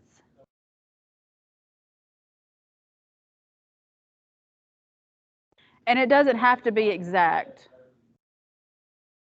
Whenever, just they pick 3 to 5 minutes during that week at some point, and they pull this out, and while you're doing something, they go through and do that. Most of the time on these, if you look at it where it says students are actively engaged, you are attending to the teacher, speaker, screen, board activity. Most of this is going to be while you're teaching something. So they can pull this out, and while you're teaching, just do this checklist and then make some comments. They don't have to make comments, but comments that they make will keep you from being surprised when the evaluation comes up. So like when they do that first evaluation, you'll already have had like 3 of these, so you'll know what they're saying about you already. Does that make sense? Who does these walkthroughs? The master teacher. But you are responsible to hand them the paper on Monday.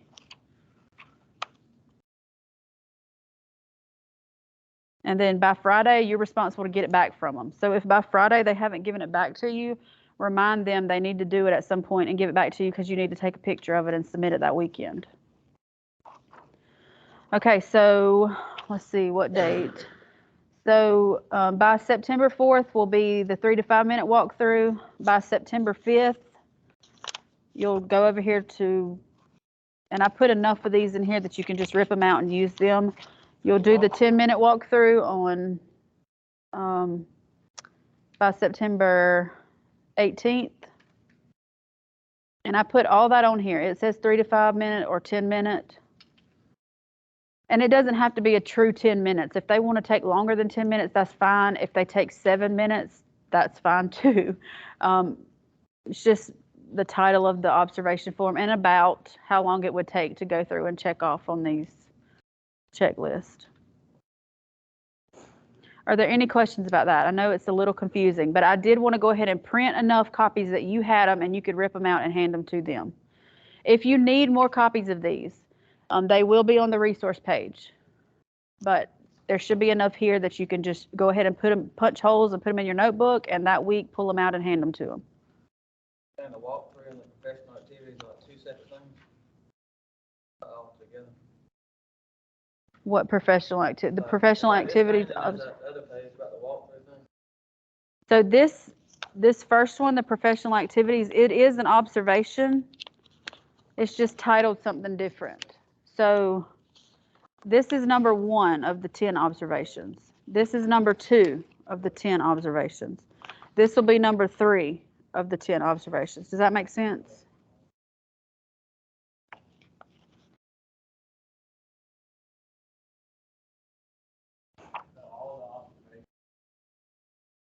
Yes, in 4980. You'll just take a picture and put them in 4980. If you remember, or if you look back on the grading for the 4980 course, the weekly observation walkthroughs, these are 15% of that grade. So your university supervisor will be able to go in to that 4980 course in VIA and see these pictures where you upload these to VIA. They'll be able to go in there and see where you've done that.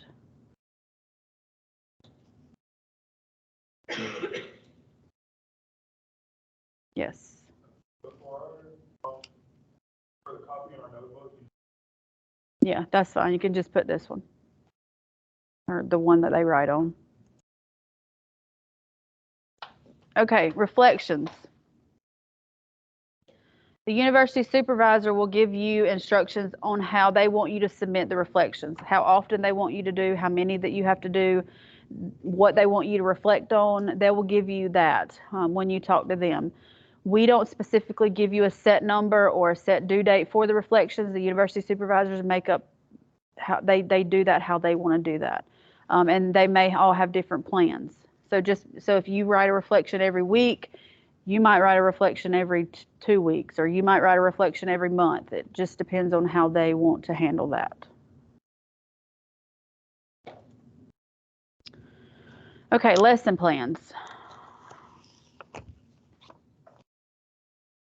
Okay, traditional student teachers. You will write the full GSW lesson plans for a minimum of 3 weeks. If at the end of 3 weeks, your supervisor says you're good to go, you got lesson planning down pat, then they will release you to be able to start using your master teacher's template. But for a minimum of 3 weeks, you'll write the full GSW lesson plan. And you can find that lesson plan template on the resource page if you don't have it. If you can't find it on there for some reason, email me and I'll send it to you.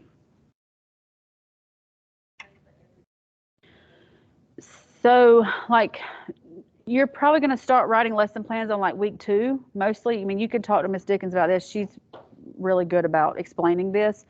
But like week 2, you may only be teaching one subject. So you may want to do like that full lesson plan, but make it a 5-day lesson. So you can include everything that you're doing for that week in that one format, in that one template. Does that make sense?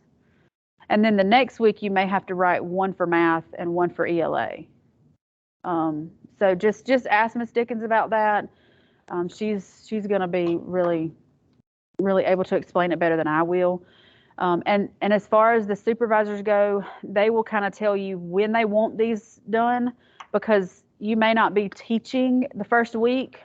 So they may not want you to start it on week 1. They may want you to start it on week 2, but you may not start it until week 3. So you want to touch base with your supervisor about this on when they want these lesson plans submitted. And you're going to submit them to the supervisor.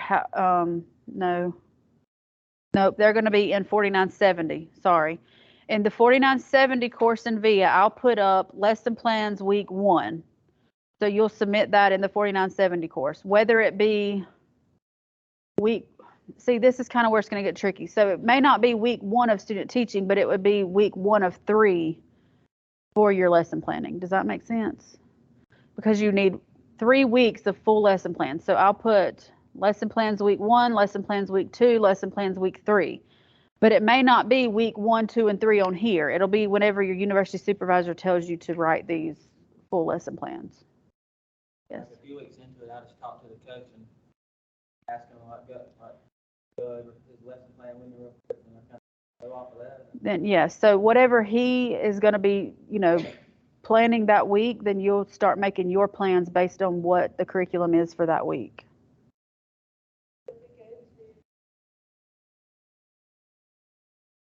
No, you don't have to submit those in VIA.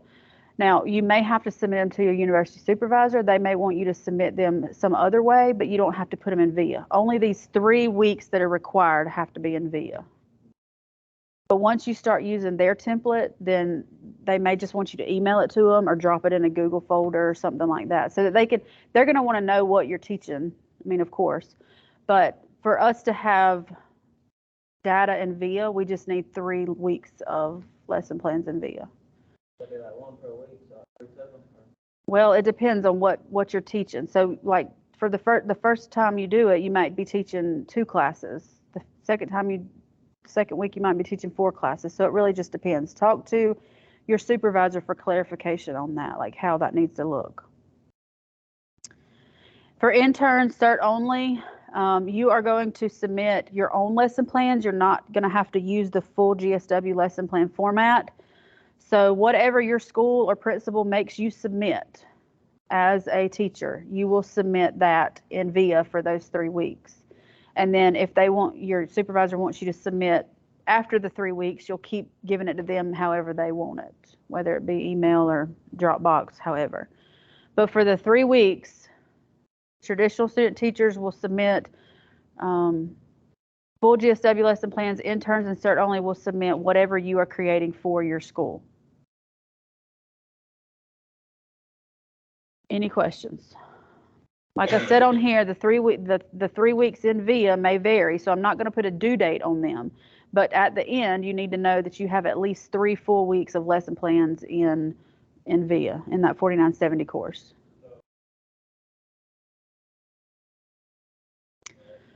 So we will have to ask, Mr. Cribbs about that, because you're not technically writing lesson plans as a para, are you? So he may want you to write the GSW lesson plans, since you're not technically writing a lesson plan to submit to your principal. The coach that you're working with will be the one writing the lesson plans to submit to the principal. So for those 3 weeks, he may want you to do a GSW lesson plan, but we'll touch base with him and ask him about that. If there's specific questions, it's going to be best to ask them, because they're the ones grading it. I'm not grading it, so I don't have all the answers when it comes to that. We'll ask them and just make sure we're all on the same page. Okay, your ISL that you will submit. There is a due date on the calendar for the ISL. You don't have to worry about it right now at the very beginning. It's toward the middle by October 21st. So you should be in the classroom doing some full-time teaching by October 23rd. October 23rd. So you'll have plenty of time to get that ISL done before that midpoint of the semester. This ISL that you're going to do during student teaching cannot be the same ISL that you completed in another course. You probably have submitted ISLs in the past for another course. You can't submit that same one. You have to do one during student teaching. So on the students that you are teaching during student teaching. We want the current data that you're using this semester. The due date's on the calendar, and you will submit this in the 4970 course. There'll be a Dropbox for the ISL in the 4970 course.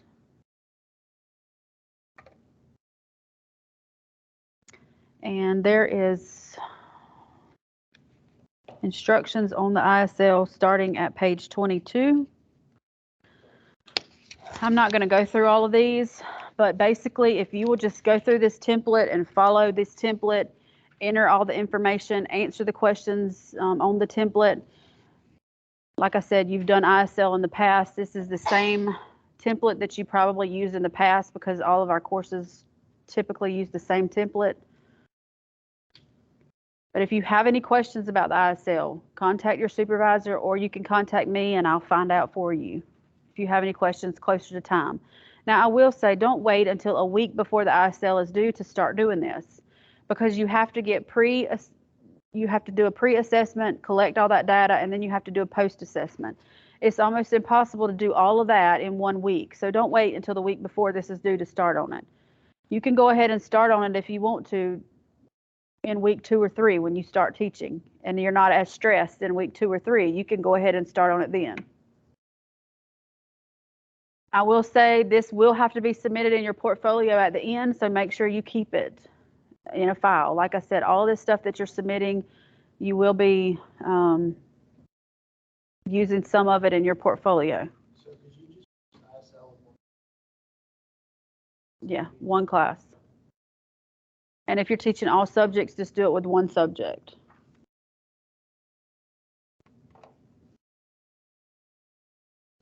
PE, like we do it differently or something? PE, you're going to do it about the same, but Mr. Cribbs can kind of help you work through that. But it's basically going to be the same. I know with PE, y'all don't do a whole lot of assessments, like paper and pencil assessment, but there may be some assessment that you do, like you're assessing them on jump ropes or whatever. There's a way you can do that with the ISL, but specific questions you'll probably want to get with Mr. Cribbs and just ask him.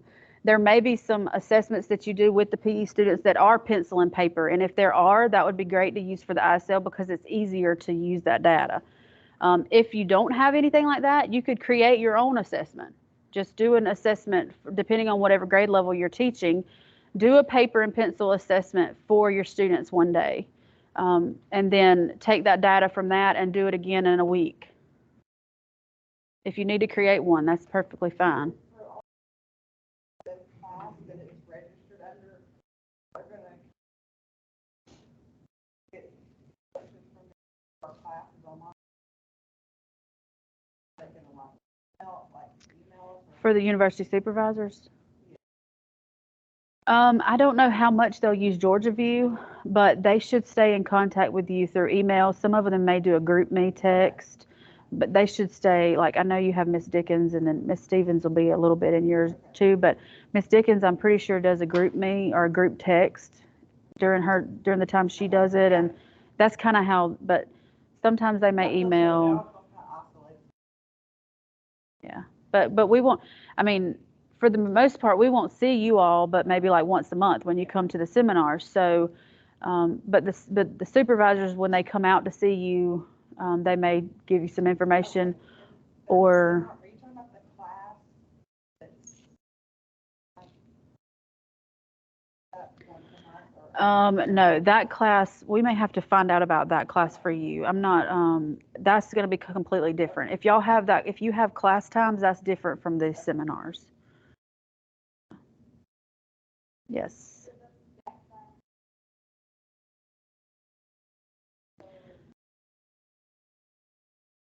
It's a completely different class. Like I mean, it's part of the student, you do it when you do your student teaching semester, but it's a completely separate class. So you have a 3-hour class for that.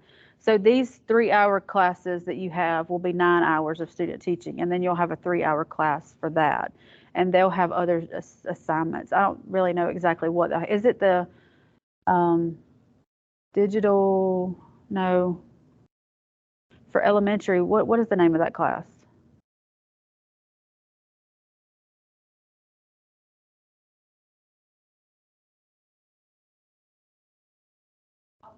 Yeah, it's fine. So, but yeah, it is separate. So like, I think my secondary people, y'all have a class on Wednesday nights, middle grades and secondary Wednesday nights. Elementary, y'all have that Monday class, but I don't know if y'all come every Monday or how that works.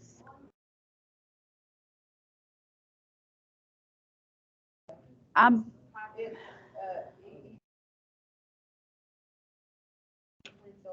Inquiry and Self-Expression, that's the name. So I don't know like how that, each semester it's been different. Like one professor had you meet certain Mondays. Maybe in the past they've done every Monday. I really can't say how they're going to do it, but maybe you'll know more when classes start about that. Any questions about the ISL right now? All right, so the digital learning assignment. This is the last one that I have to talk about as far as assignments go. And it might be a little confusing, maybe not too bad. Last semester it was a lot confusing. Let's see, what page is that on?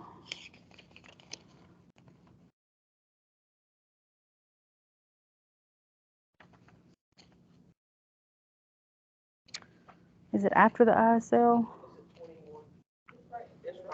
Right before. It's a one page, yeah, 21, okay.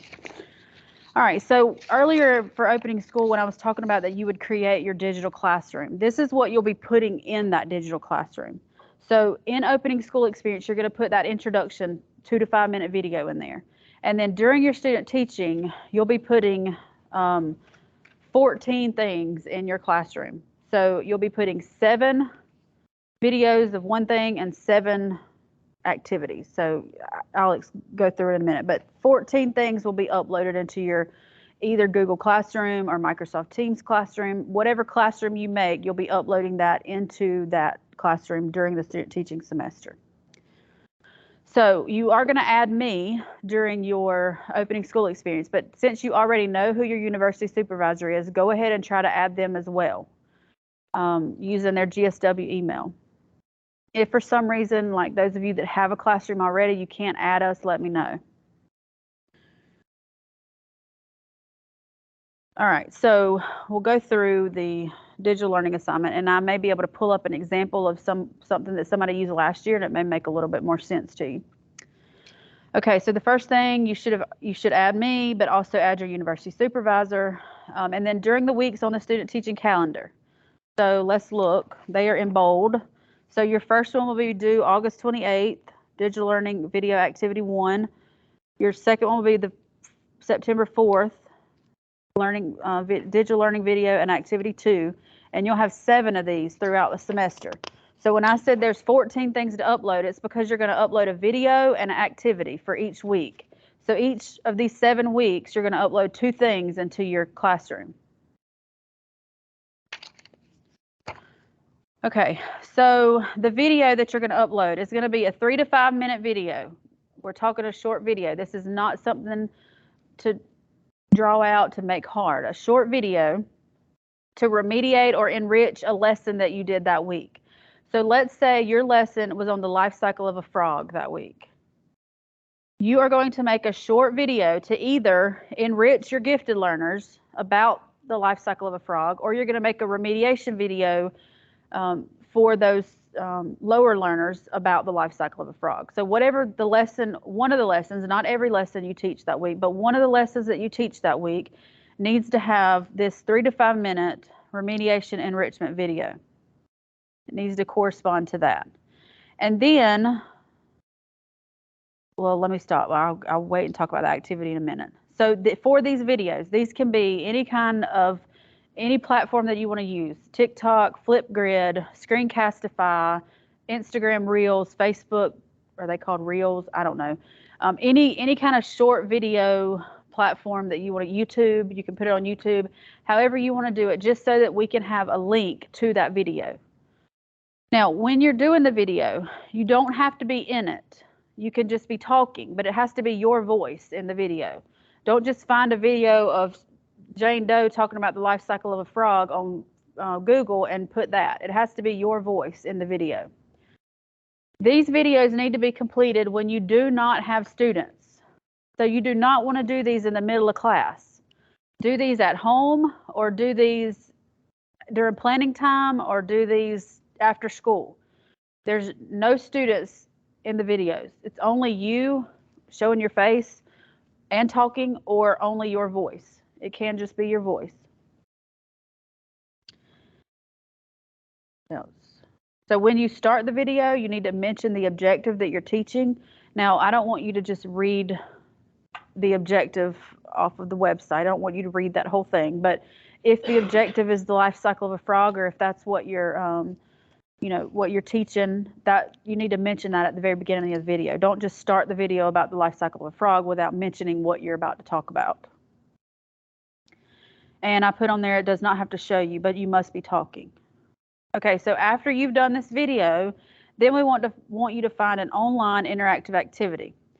So go to Google and Google games for life cycle of a frog, and try to find an online activity that the kids can pull up online. You can give them a link and they can pull up online and they can do something with the life cycle of a frog online. So it could be an online game, it could be an online quiz, something where they can use a mouse, or if it's an iPad, a finger, something where they can actually do something and interact on the website, on the game or quiz or activity. Does that make sense? I'll give you some examples in just a minute. Yes. Does that have to be like an online activity? So you could make so you could make it, but you could make something online for them to do. Like if you wanted to like pull up PowerPoint or something and make some kind of interactive thing that they could do on PowerPoint, you could make it, or you could just find one on the internet. But it's not going to be something that they do hands-on. We want it to be something that they can do on a computer. Basically, the point, and let me go back and say, the point in this activity is to show that you all would know how to use a classroom, and you would be able to put teaching videos and teaching activities in a digital classroom if your school went online. So just think, you don't have these kids in front of you. You're teaching them from a digital classroom. So you can't have them doing an interactive activity if they're not right in front of you. You know what I mean? You got to have some type of interactive activity that they can do online. So just, this all comes from the world of digital learning, whenever all these kids had to go home to learn. So all this stems from that. They've added a standard now for the Professional Standards Commission. I mean, they've added that you have to be, we have to prepare teachers to be able to use a digital learning platform and to be able to teach students digitally.